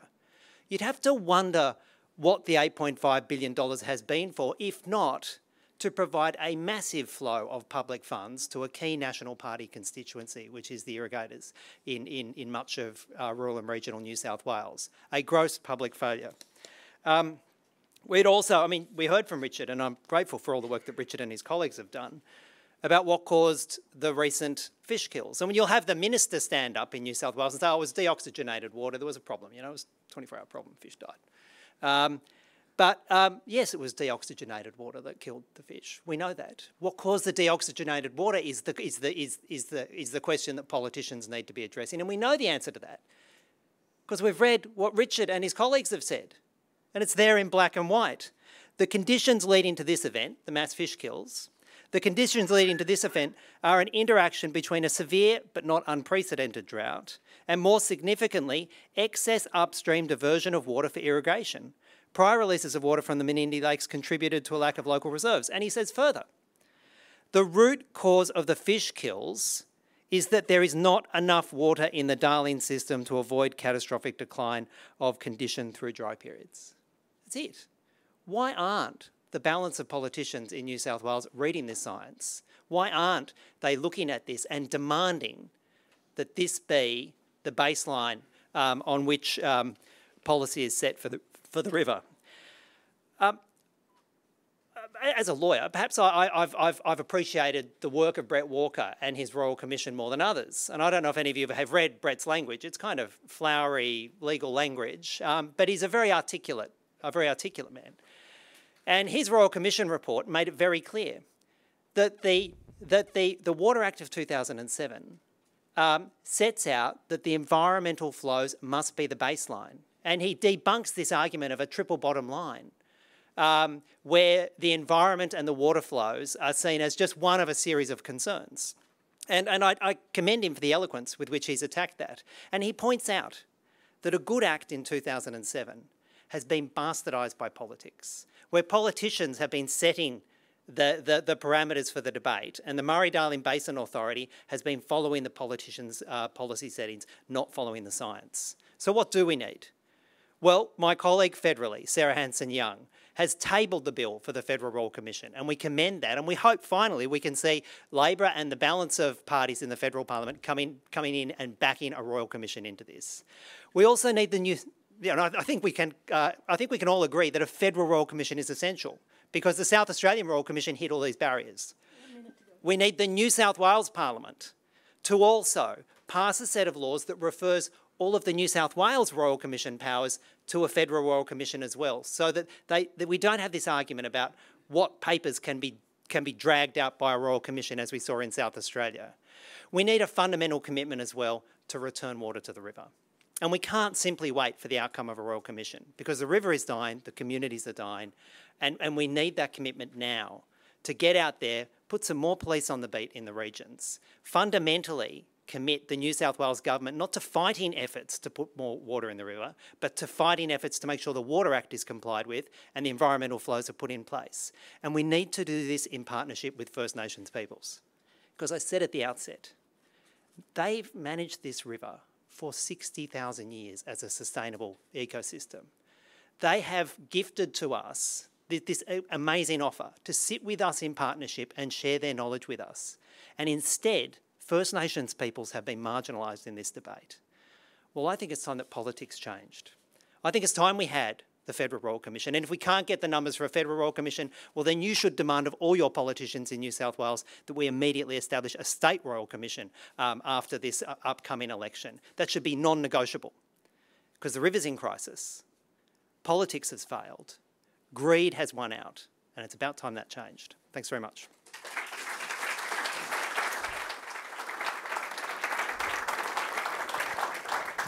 Thanks very much, David. Next we'll hear from the Independent MP, Jeremy Buckingham.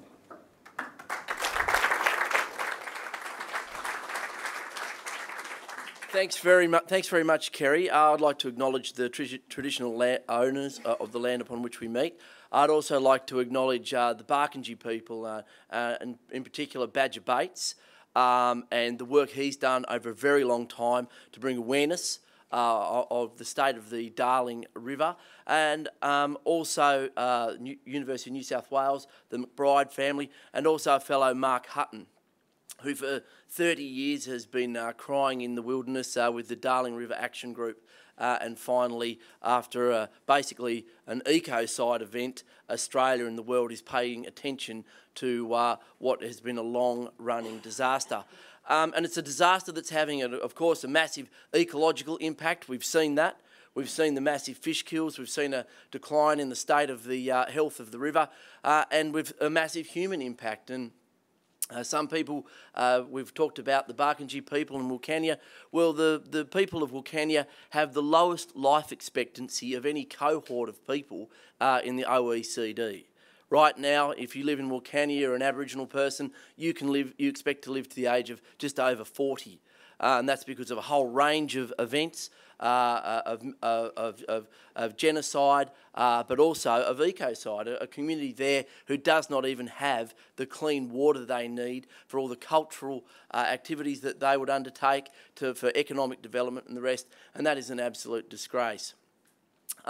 For me, I've been involved in water issues for all of my political life. In the early 2000s, I was an Orange City councillor, and I was also a stonemason. Orange was running out of water.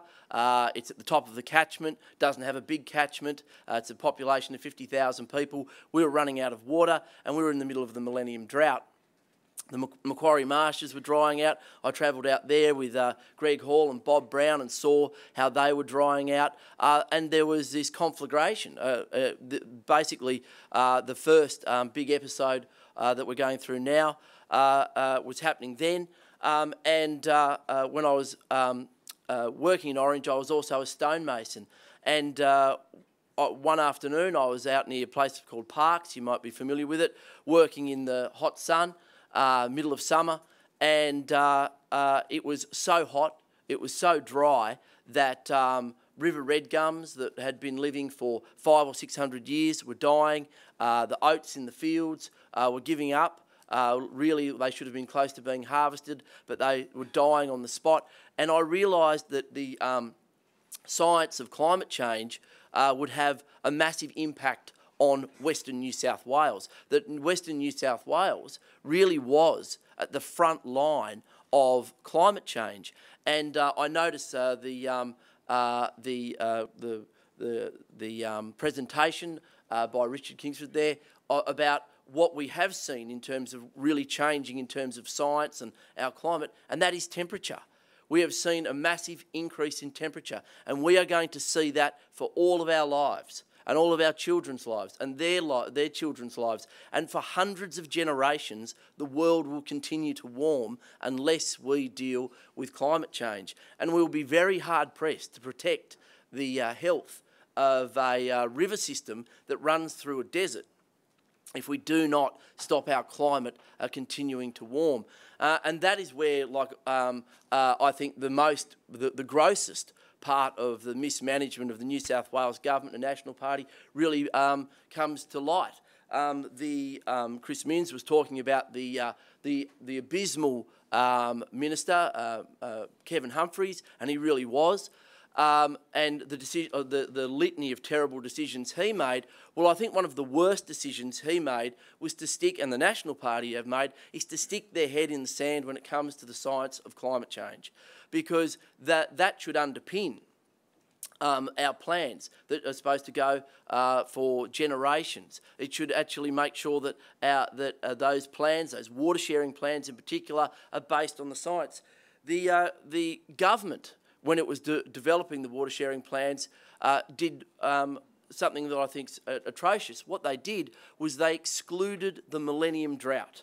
So basically they cut off the data set in 2004 when creating those water plans. What that did was assume then that there was more water in the system. In more years there would be more water, because what they did was say we're going to ignore 3 years when we've basically had no rain and no inflows and high temperatures, and another set of data in the early part of this decade. So what they did was stick their head in the sand, and this is what Kevin Humphrey said in doing that. He said to the New South Wales Parliament, when the Millennium Drought is taken into account, implementation or implementing this current water sharing plan rule would result in significant quantities of water being taken out of production and held in reserve in case an equally severe drought occurs. Modelling indicates that the existing rule could reduce general security licence allocations by 8% on average and up to 20% in some years. So because the science said there'll be less water in the system and there'll be less water for irrigators, he ignored it. Now that is willful negligence. That is willful negligence, and it's the National Party who should be condemned and are guilty of the ecocide and the murder of the Darling River, because they are the ones that have put in place these plans. They are the ones that have allowed the system to collapse as it has. There's been a lot of finger pointing at cotton irrigators and farmers and the like. Well, I think that's misplaced. We really have to look at the people who put in place the rules. Who put in place a rule that allowed Cubby Station to be built? I've been to the Colgoa and Balonne rivers, and it's very simple. A government allowed a farming entity to basically block off an entire catchment of the Darling River. A major tributary just blocked off and funneled back into 2 huge irrigation bays. Now that is clearly unsustainable, and it's wrong. And it's now manifesting itself in the terrible situation we've seen at Menindee. And if you've been to Menindee, and I went to Menindee in 2012, it was one of the first things I did when I became an MP, because it's the sort of guts of the Darling River. I went there to see it fill in 2012. And then I got a call in 2014 from someone in Broken Hill and said the Menindee is empty. And I said, have you been drinking? How could it possibly be empty? I've seen it fill. And it's an inland sea. And Darren Clifton at the time just said, no, it's empty, they've drained it. And I said, it can't possibly be true. Went back out, it's empty, bone dry. And it was a political decision made by governments, because it was just a soft target. Rather than ask the irrigators upstream to bear the brunt, they thought, we'll do it out of the Menindee, and it's a soft target that they picked, and now they're reaping that. In terms of what needs to happen, well, I think we need a change of government. That's what I think. I think we need specialists focused on these ecological issues. That's why I'm standing as an independent. I want to be elected to focus on climate change, fixing the Darling River, ending fossil fuels. A specialist focused on those big environmental issues. I think we need to buy back the A-class licences. They're the licences in the Barwon Darling that are being abused again and again by just a few big corporate irrigators. I think we need to get rid of that perverse rule where you can carry over your water, have that carry over water. We should definitely stop the reconfiguration of the Menindee system. That is the death sentence of the Menindee. The death sentence that some of those big irrigators want. We've seen the first part of that death sentence carried out, and that is the Broken Hill pipeline. Like, what an outrageous situation to let the water run down, ostensibly down past Broken Hill, and then to pump it back up at enormous cost. And it really is the death sentence of the Darling River. That Broken Hill pipeline was a massive mistake, a $600 billion mistake that the people of Broken Hill didn't want. They wanted a healthy Menindee. And what we need to do is make sure we put in place a Royal Commission as well. So I certainly join in that call. We need to save the Darling River. The first thing we need to do is put in place a government that puts it front and centre, looks at the science, acknowledges the threat that climate change poses, recognises that it's the rules that underpin the use. and then once we've got those rules in place, we have to have compliance. I think that if we have a system where no one's checking, no one's looking, well, it's going to be abused. It's foreseeable that that's the case. We've seen it again and again. Now we're paying attention. We need to fix it for all time. I've launched a 13-point plan. You can have a look at it on my website. But I hope we keep paying attention. The Darling River is ephemeral, and the political focus on it is ephemeral as well. It comes and goes. Well, now the nation's looking. Let's concentrate, get it done, make sure we put in place rules, regulations that make sure the Darling, the people that depend upon it, the ecology that depend upon it, are healthy for generations to come. Thank you.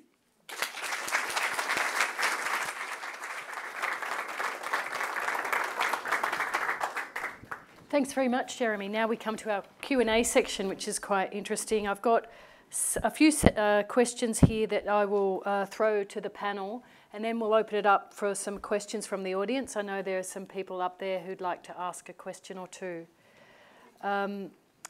Okay, question number 1 to the panel.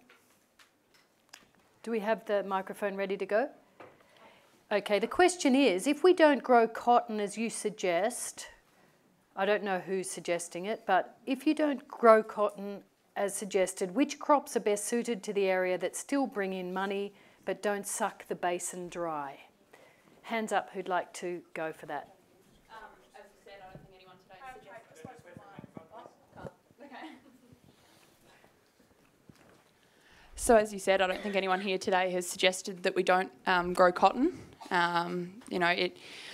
None of us have really tried to point the finger at cotton. They are a major user of water, and I think that's why people do try and point the finger, but we're not the ones doing it. The issue is the extraction of water. It doesn't matter what you grow. If you ban cotton, then they're just going to grow the next profitable crop to grow. So we're not pointing the finger. All we're trying to say is that too much extraction's occurring further up, and that needs to change. Alan, you want to say something? I couldn't actually give a toss what someone chooses to grow with water that is in their account. Now, if I choose to grow oranges with water in my account, that's my call. Someone has water in an account and wants to grow something else, good on them. The issues I would suggest fundamentally is the decision-making systems and the policy systems that put water into accounts. And that's not a crop-specific issue, that's a policy issue. And it applies in lots of places, including the Darling. Anybody else want to have a say? David. Oh, sorry, Jeremy. Yeah. I concur with my friends here. It's not about the crop, it's about the water use. But we've got to acknowledge that cotton makes a lot of money. Cotton is a very profitable crop for a small group of people. And there has been a massive increase, a 4,000% increase in the amount of cotton we're growing in Australia now. We're now a global player in the cotton market, and so there's that economic, there's that monetary pressure coming in to our political decision making. The cotton lobby are powerful. The cotton lobby have got influence, and that is influencing policy. That's how our system works, or doesn't work, depending on your viewpoint. And so we've just got to acknowledge that's the reality. People are making big money out of it, and it doesn't matter whether they were growing watermelons or mung beans or corn or whatever it is, sorghum. Cotton's a big player now. They've got a lot of influence, and that is having an influence on the decisions of governments. Okay. Do you want to hand it down to David? Well, look, I think this question sort of raises the wrong... It's asking the wrong question. You know, are we going to divert the water from cotton to another crop? And that's not the question, and I don't think it's the answer anyone's given. I believe we're going to have significantly less cotton because there's just not enough water to supply anything like the size of the cotton industry we have at the moment. But the question isn't about diverting the water from cotton to another crop. The question, and I'd go back to one of the observations from Brett Walker, the key question, and I'll quote him, "The true single bottom line is that there needs to be no more water may be taken than the level beyond which key environmental values would be compromised." That's the question we need to ask, and that's what we should be focusing our attention on. And it's not a choice between cotton and another, because that's kind of out there as an abstract third level question. The question is, how much water do we need to get back now to keep the river and the communities alive? Okay. So I'll go to another question that we have in the list here. Oh, I'm sorry, Chris. No, you go. Yeah, look, I thank you for the opportunity. I think we've got to be careful that we don't play into the National Party's hands when it comes into this argument. And really, we're in an election campaign and they are genuinely running around regional communities saying to responsible irrigators right across the Darling, for example, that the Labor Party, the Greens, Jeremy, everybody's going to ban cotton. And in effect, what they're saying to many small and medium-sized irrigators who are as much the victims, particularly in relation to the compliance and enforcement across these river networks, they're saying they're trying to divert attention from their mismanagement of the waterways and put it on an argument that no one's making. It's a straw man argument. You set up this point of difference that the National Party can claim they're strong on, and then basically ignore everything that we've spoken about for the last hour and a half.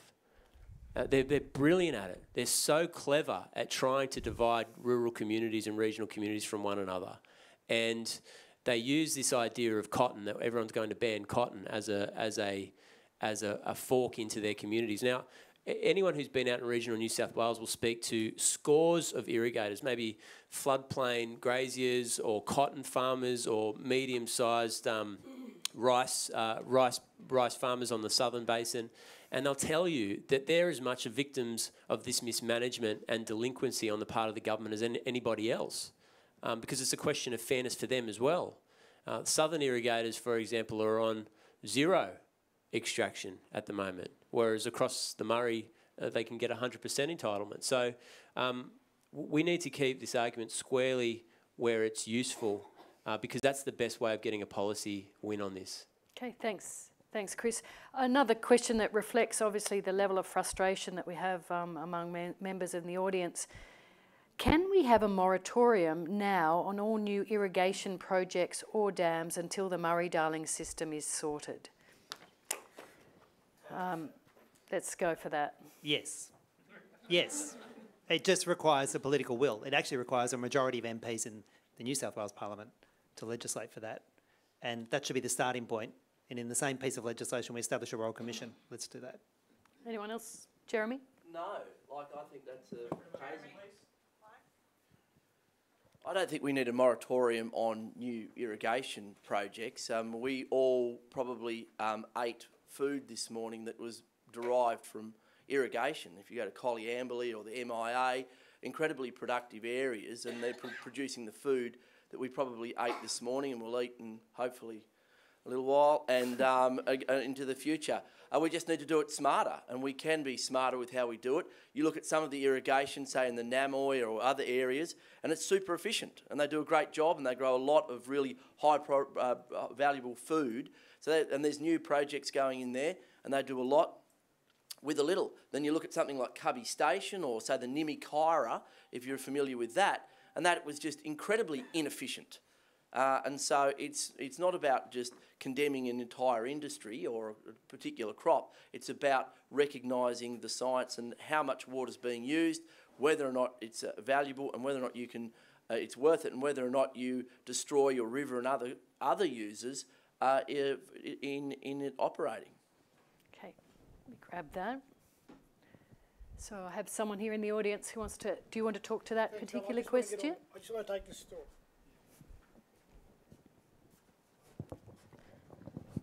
Thanks, everyone. My name's Bruce Shillingsworth. I'm from a town called Brewarrina, northwestern New South Wales. I just want to thank the panel, the representatives here today, and I want to thank the audience for coming, because you are so concerned about the issues that affect our lives. And I want 7 minutes to talk about some of the stuff that I want to talk about.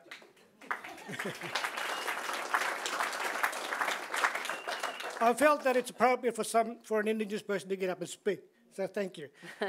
There's three things I'd like to talk about. Three quotes that my elders has told me or spoken to me when I was a young child. We call it campfire politics. And it's a long, long time ago. Now, as you believe, the Aboriginal people living in this continent for over 80,000 years. They got a lot of understanding, a lot of knowledge of the environment we live in.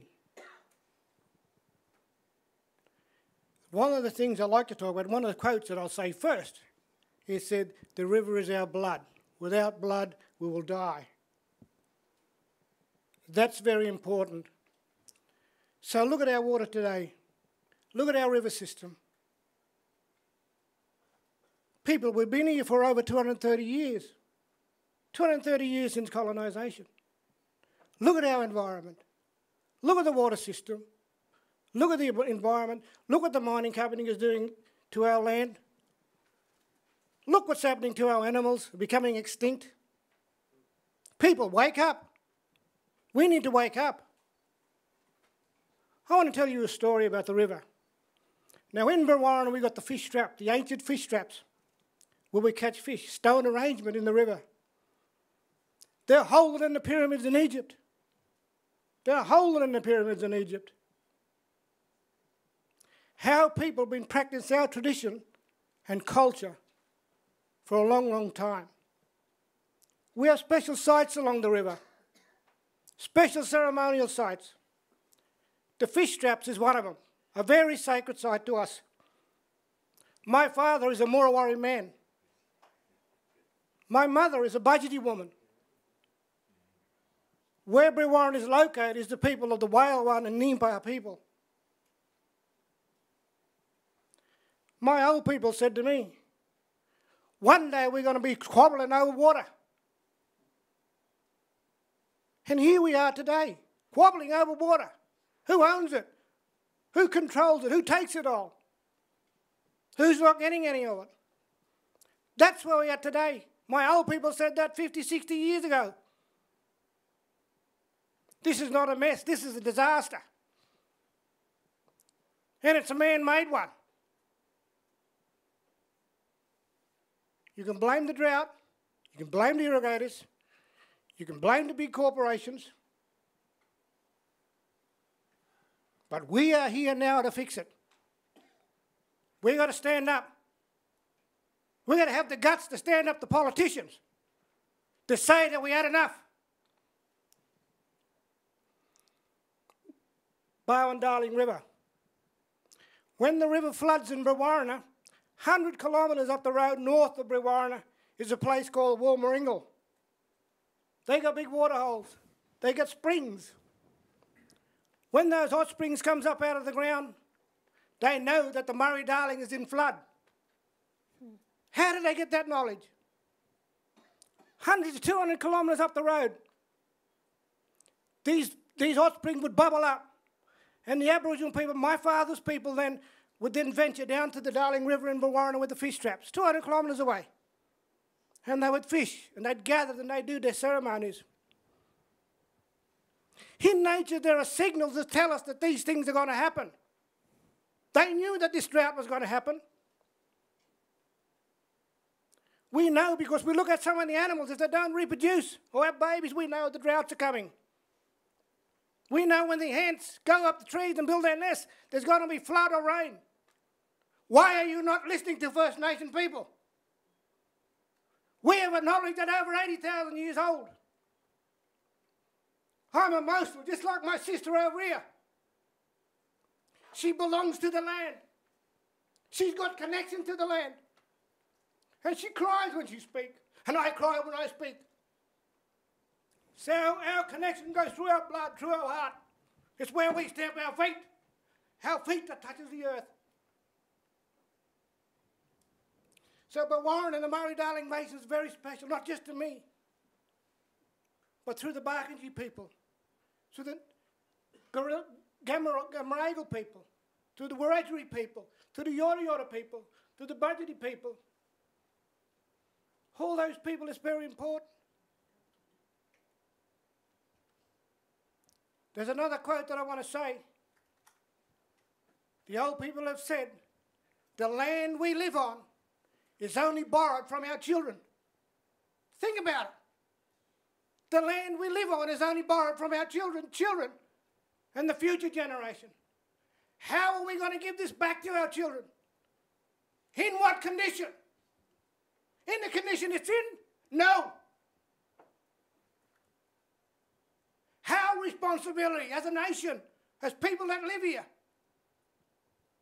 We need need to fix our problem. Fix the Murray-Darling Basin. It's not a political football. It's lives we are talking about. People that lives in that area. We got 30% of our Aboriginal people lives along the river. 30% in the state lives in the Murray-Darling Basin. I am going to stand up and talk for my people. It's time now that we stand up. We've had enough. There's one more thing that I'd like to say. There's one more thing I want to say before I leave, and it's 7 minutes up, I think. If we are perpetrators, if we are contributing to the perpetrators, or if we are contributing to crime, we should be charged with crime. If we are perpetrators, we still need to be accountable. So, my hope is today, and I see the light at the end of the tunnel, we as people, politicians, community members, has the answer. We have got the answer. When are we going to sit down together and have a good conversation or a good yarn? Stop the bullshit. No, it's crap. We have the answer here, look. Thank you. Thank you.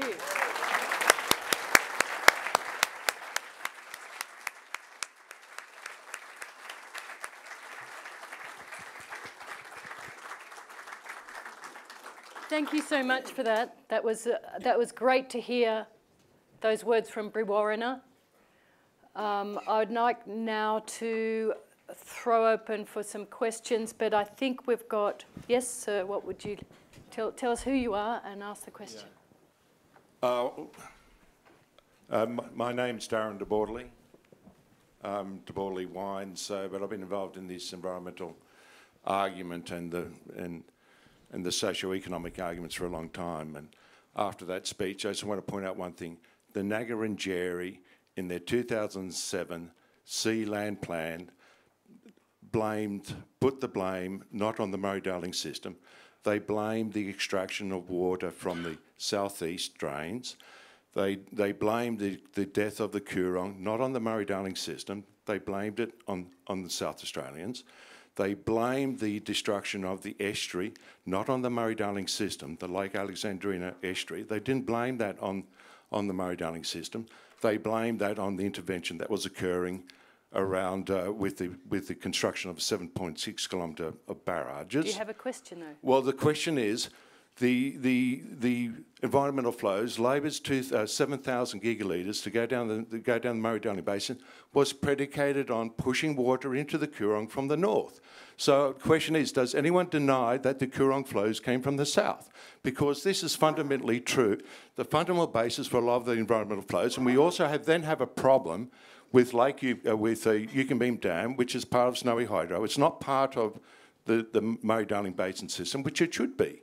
It's 2,000 gigalitres of productive water it's taken out during high flow. So I'm curious, does anyone defend that the Coorong flows actually did not come from the south, as Ngarrindjeri have said? Do we have anyone wanting to answer that question? Richard Kingsford. Can you hear me all right? Look, the science shows that both Lake Alexandrina, and for those of you who don't know what we're talking about, we're talking right down at the mouth of the Murray. There are two large lakes there, Lake Alexandrina and Lake Albert. And the water goes from there and then some of it would have gone down the Coorong. The science says that the Coorong relied to some extent on water coming down the Murray. It also got water from the southeast.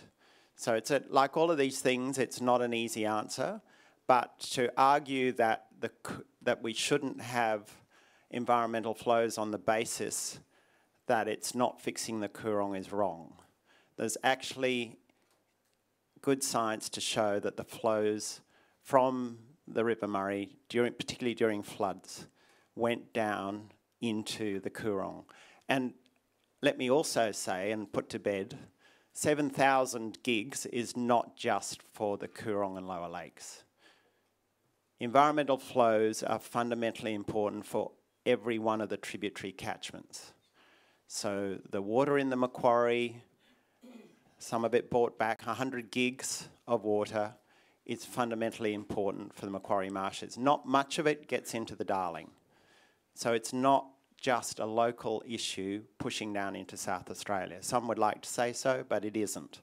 It's about the whole health of the Murray-Darling. Thanks, Richard. Any other questions?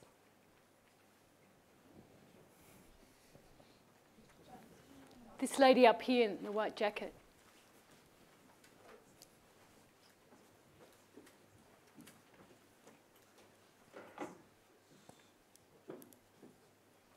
Thank you very much. My name is Jenny Minifee, and I actually did send a question through, but I may have been a bit too late. And I just wanted to ask if the panel would consider the idea of a notion of motion from the floor to address some of the specifics that we've heard today. In particular, I believe that the river currently needs urgent action. I'm not opposed to further commissions, but how many times do we have to hear the extent of the problem before we act?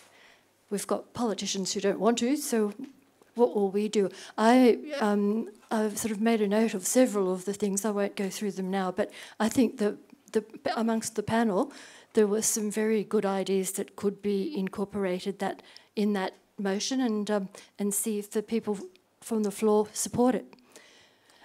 Well, I'm not sure quite what your question is. You wanted the panel to consider a particular motion, but maybe that's something that you could talk to us about later. Yep, thank you very much. Okay.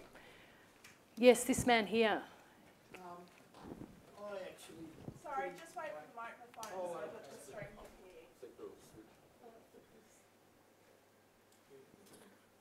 hear. Thanks. I actually did put in a question through the web, and I have a lot of experience on the Murray-Darling Basin, having worked on it. And then 15 years I lectured on it in the School of Economics. And my question, which I put on the web, was what is the role of nutrient pollution in the promotion of blue-green algae? Okay. Now, I published a paper in the thing from the web. I'll give the reference, but. Yep. I studied the 1990 blue-green algae outbreak. Yep.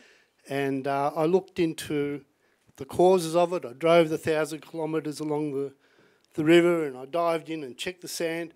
And the blue-green algae outbreak was mainly due to low flows, but also nutrient pollution from sewage treatment plants. Let's put that question. What role does nutrients have? And I'm assuming you're talking about upstream cropping. No, from town sewage. And town sewage. Has anyone talk about that? I'll just briefly say the scientific committee, when we looked at this, didn't have that much data, but I'd actually like to defer to Stuart Kahn, who's sitting up the back there, who's perhaps knows more about this than probably most other people here. Sorry, Stuart. So put on the spot a little bit, but I mean, I think in technical terms, yes, that's a known contributor to nutrients in rivers. It's a common way for phosphorus and nitrogen to be elevated in concentration, and we know that does cause cyanobacterial blooms. In this circumstance, I wouldn't have a clue. So I don't know what proportions, what the size, what the volumes, what the nutrient removal performance is at the relevant wastewater treatment plants are. So I couldn't point my finger to that particular source. The reason I asked that question was I noticed that there was no information in the press on the role of nutrient pollution. I know that after the 1990 algal bloom, the state government upgraded sewage treatment plants to tertiary treatment. And okay. I've been following in the paper that there have been algal bloom all through the Murray-Darling Basin, and that can only occur because of phosphorus pollution. Excuse me, sir, maybe you two could have a chat later in the foyer about that particular issue. Can I make a point on that, Kerry? One one of the big issues is, lost opportunity. The National Party is spending $600 billion on a pipeline in Western New South Wales that no one wants, that basically is the death sentence for the Lower Darling. If we were smart, we could actually provide water security to communities and clean up our water systems with that sort of money. Like $600 billion is a lot of money. In Orange, when I was on Orange City Council, Orange was one of the largest point sources for nutrient pollution in the Murray-Darling, because it was just going down the Blackman Swamp Creek into Burrendong Dam. And what we did, $20 million sewage upgrade, and we brought in a $7 million stormwater harvesting system, which has actually underpinned water security, cleaned up the water in that town for $27 million, and is actually getting Orange through the drought. So when the National Party throw money at a stupid project, they also ignore all the thousands of other smart projects, irrigation efficiency, cleaning up sewage treatment plants, that we could go ahead and do. Okay, we don't have a lot of time, but there's a question here. Grab this one if you want. Sorry. Hey. Hi, sorry, I've got the mic. Yeah, hi, my name's... We've got competing microphones. Is that working or what? Hi, okay. Yeah, I've just got a question. Sorry, I've got one up here.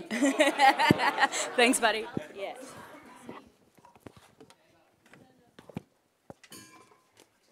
Hi everyone, my name's Charlie Sue Freo. I'm a Nambar woman, also from Brewarrina. I want to acknowledge Bruce and his fabulous words today, and acknowledge First Nations people who can't be with us today, but who have strong interest in both, historical, economically, and just to live on the Murray-Darling Basin. My question is more around kind of, I wanted to get a sense from some of the experts around the economic industries along the Northern Basin. So I wanted to get an idea if anyone has can give us a figure around kind of how much the irrigation and agricultural industries are worth on the Murray-Darling Basin, because I think as we talk about water, essentially it talks to power, and a lot of these communities along the Northern Basin are high Aboriginal populations, say for example in Brewarrina, where it's roughly around 60%.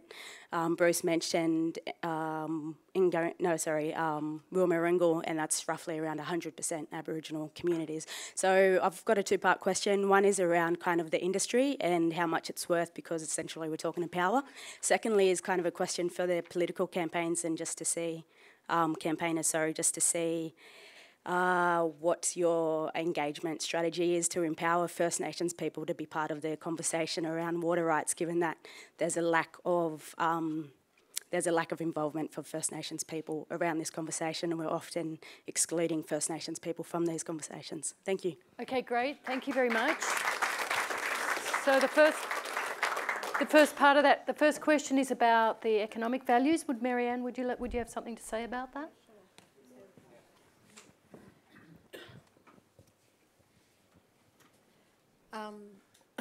The cotton industry is worth about $1.5 billion to $2 billion a year annually. We've got some cotton people here today. I'm sure we'll shake their head if that's wrong. Cotton irrigation is about 80% of irrigation in the Northern Basin. So when people talk about cotton, and that's why we talk about cotton, because it's a proxy really for the whole industry. Just to put that in perspective, there's figures that Murray-Darling Basin Authority did. They did some studies with New South Wales Fisheries and estimated that the inland fishing contributes about $1.5 billion to New South Wales economy. I just want to really briefly touch on the socio-economic work that the Murray-Darling Basin Authority did when they were looking at the Northern Basin Review. They didn't look at the impact of the Basin Plan on a lot of communities that happen to be very high Aboriginal population communities. They didn't look at multiplier effect, so they've looked at cotton as the direct cost to cotton of different water recovery targets. They didn't look at the multiplier that cotton has in Australia. Now, cotton doesn't have a manufacturing industry, for example. They chose impacts to floodplain grazing and to Aboriginal communities and to fishing as indirect effects. and didn't look at the multiplier effects of those industries either. So I think the socioeconomic work has been highly criticised for those reasons. Okay, and a second question. What do some of our politicians think about Indigenous engagement in the areas of the economy and water? Well, I've had a couple of goes, so I'll be quick. And that is that their voices should be heard first. In talking with Badger Bates, there's one thing he said. He wanted recognition of the rights of the river. He believed that the river should have personhood, and it should be afforded rights, so that if it's impinged upon, then other parties can take action to defend the rights of the river. And the other part is that water sharing plans should recognise a cultural water. That doesn't happen now. And it's incredibly important to the Barkindji people and other First Nations people, and it's not reflected in our legislative instruments, and it should be. Okay. Anyone else? Look, in answer to that, thank you for the question. My strategy as a candidate has been direct engagement. So I'm doing about 10,000 Ks a month, and I've been into every community, bar 3. I've yet to get to Wilmaringal, Angonia and Gaduga. They're the only 3 I haven't been to. I've been working across the electorate for 17 years with 3 agencies with a mixture of Indigenous and non-Indigenous people, so I'm very comfortable having those discussions. You would have heard me say that one of the parts of the plan that we talked about was local decision-making involving Indigenous people, so actually getting that knowledge into that decision-making, taking it away from government and putting it in the hands of locals who live on the river, especially Indigenous people. Well, my consultation about the rivers starts with First Nations peoples and always will, because if you don't tap into 60,000 years of knowledge, if you don't listen to people like Bruce at the start, well, then you're going to be misdirected from the outset. But I've got to say, when you look at all the reports, the Murray-Darling Basin Authority has ignored consultation with First Nations peoples, and that's part of why we're in the mess that we are. But I think we also should be talking about native title rights. And in fact, I've been looking with others at the native title determination for the Barkindji people. And part of the native title rights that have been granted is for cultural flows in the river. And we've got to be talking about cultural flows, because if you can't swim in the river, you can't teach on the river, you can't fish and hunt by the river, well then that cultural right under the native title grant to the Barkindji people is being breached. And I would hope we get a team of lawyers coming in to enforce those cultural rights and grant the same native title cultural rights to every First Nations community on the river, so that they can be enforced and imposed and are valuable real rights, not just some mock consultation. And Chris.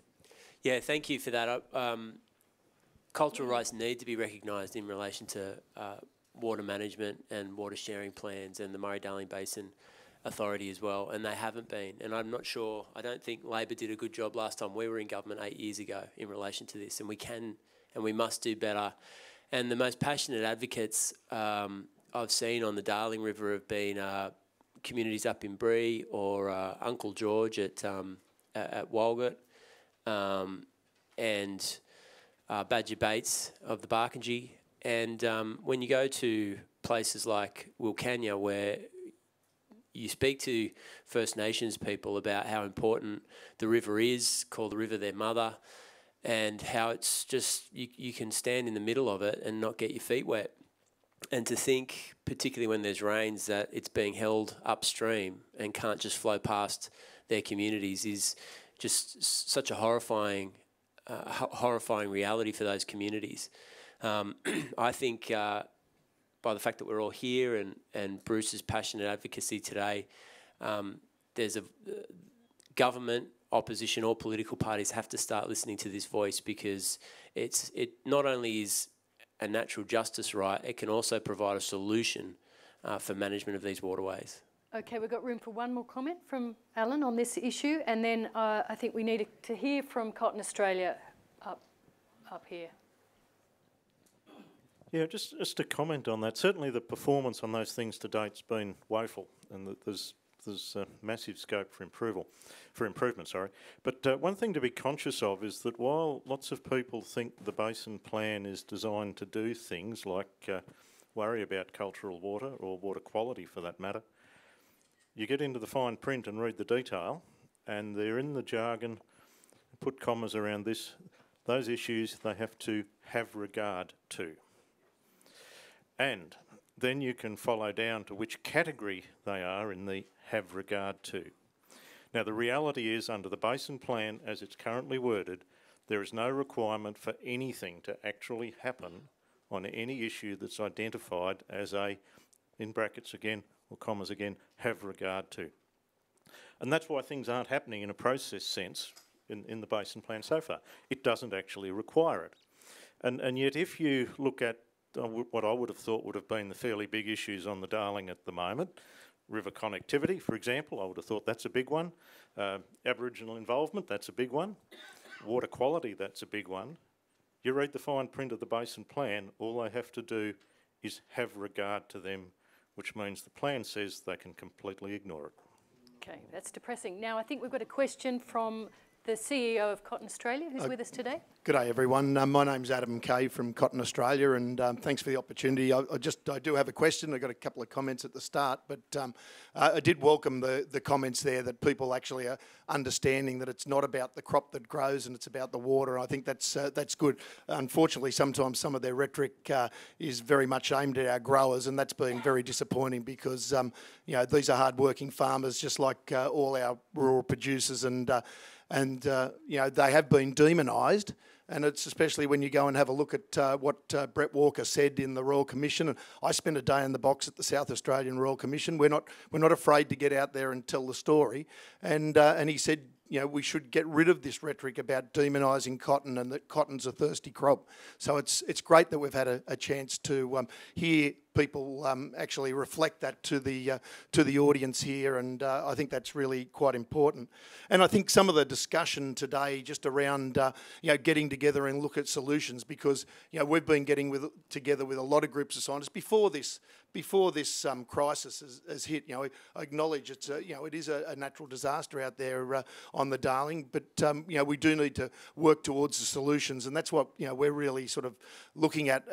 The one thing I would say is, coming up to the question, is that we're fully supportive of the recovery of the water, and the only thing that where I might get into disagreement with some of the people is this thing about buybacks versus the infrastructure. You know, the only reason we're supportive of buyback is to protect some of the communities, the irrigation communities, just like I can understand other people wanting to protect their communities, because the buybacks just take the money and the water and the farmer out of the town. The buybacks, you know, the farmer gets the money and he goes. The infrastructure is an investment into the community. It keeps a modern irrigation industry there, but it also recovers the water. And so I guess, you know, the buyback is a quick way of doing it, but the infrastructure investment is a way of protecting other communities and still gets the water back. So we're certainly, you know, pleased to see the recovery of the water. It's, you know, we understand the importance of that.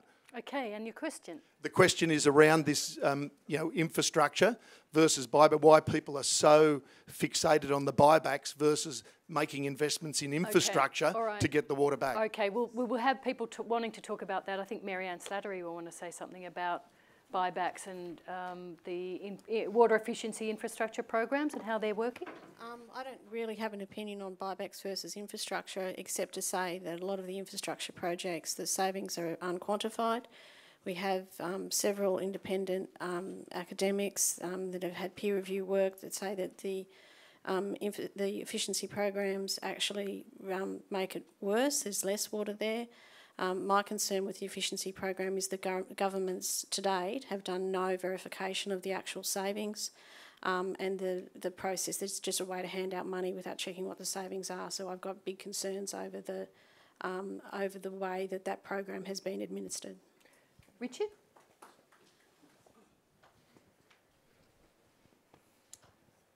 Just to add to Marianne's comments, I guess there are two sort of major infrastructure type projects. So the government 30-odd projects, and there is a lot of concern about actually what the water savings are and what uncertainties are, and you don't really need to go very far beyond Menindee Lakes to ask those questions.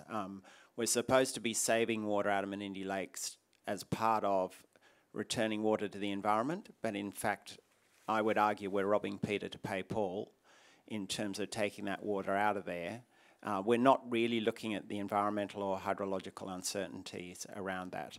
And I do think this whole issue of whether you have buybacks or efficiencies, it really is about how much water you get back into the system. It's not clear that you're getting that dividend out of the efficiency projects. And on top of that, the efficiency projects are generally costing up to 2.5 times more taxpayers' dollars than the buybacks. I think Jeremy, oh no, sorry, David. Well, look, I support both of what Mayor and Richard have said. I mean, the evidence isn't in to support the proposition you put, and in fact, the evidence would suggest the other way. But I think we shouldn't also ignore the historical reality that as we've seen a radical increase in the size of the irrigated cotton industry, we've seen a radical decrease in the amount of water going into the river, and we've seen close to catastrophic collapse in the river. And you can't pretend those two things aren't related. Now, maybe the answer isn't entirely from going to the cotton industry. There's obviously a very complex problem. But I think part of the solution has to be staring down the power of some of these large corporate irrigators and demanding that water go back into the river. And if we're not going to say, if politicians aren't going to say that, we're not going to be really addressing the problem. And one of the questions we had from the community in Bree is about the economic return for these industries. And when you talk to First Nations peoples out in rural and regional New South Wales, which is where I go, they don't see much coming back from the cotton industry into their communities and empowering First Nations peoples. They don't see it. So I think if the economic argument's going to be constantly made, the economic argument needs to be tied not just to the corporate profits, but to the health and the vitality and the long-term future of these communities on the river, and they're not seeing the connection, and I'm not seeing the connection.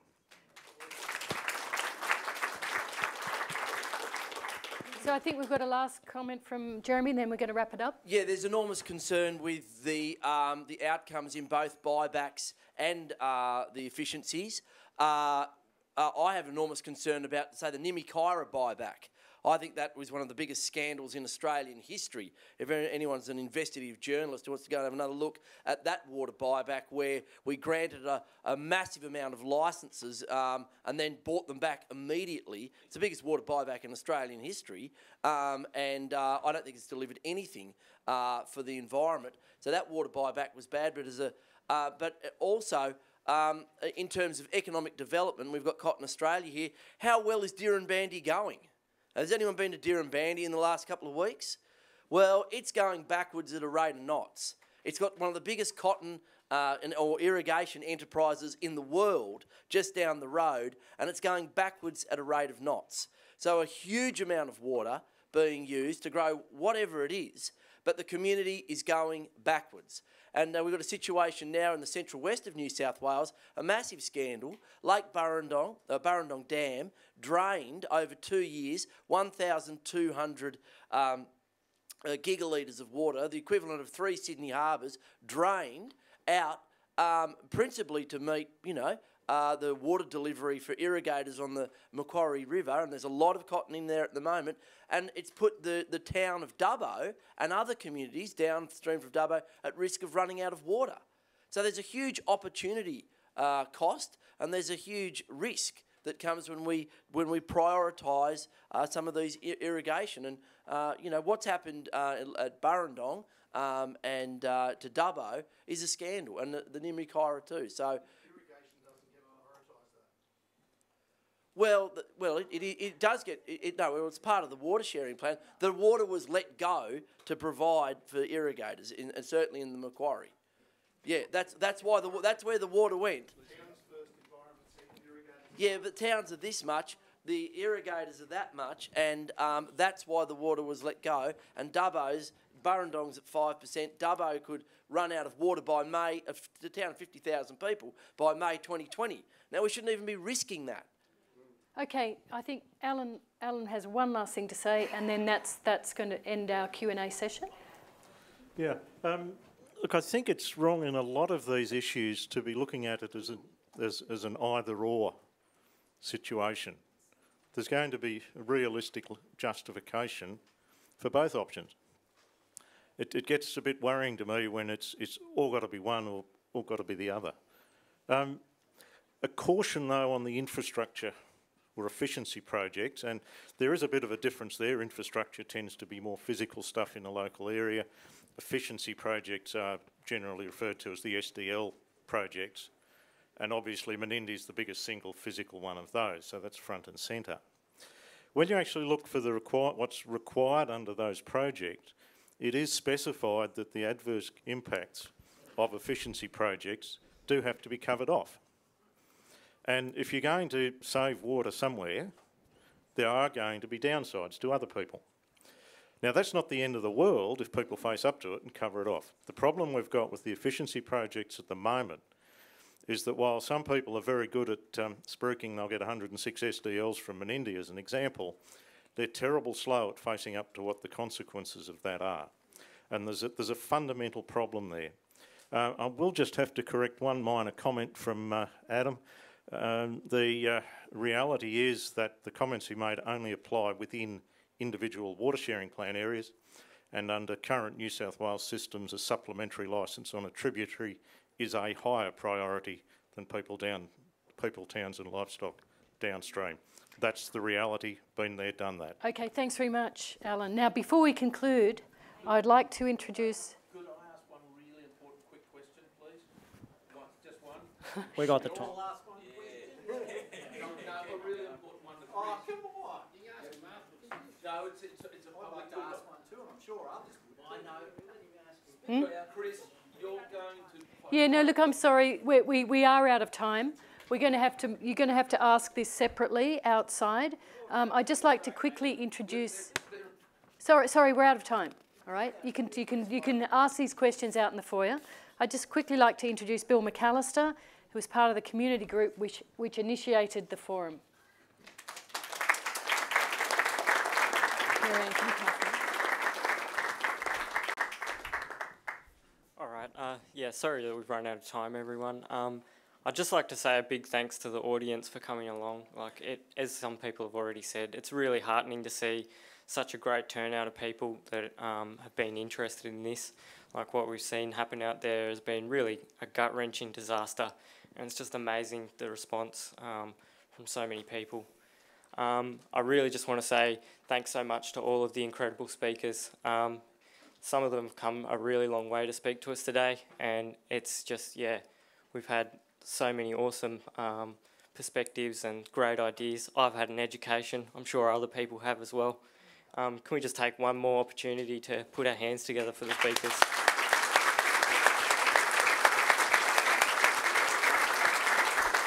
And then finally, just a huge thank you to the Global Water Institute and Professor Richard Kingsford, because they've put in a lot of effort to have us here today, and it's been great. Okay. And finally, just thanks to Kerry and everyone who's spoken and asked a question. Great day, everyone. So look, thank you very much. My apologies that we've run out of time. I'm sure that there will be an opportunity to talk to our guests in the foyer. Thank you so much for coming. Thank you again.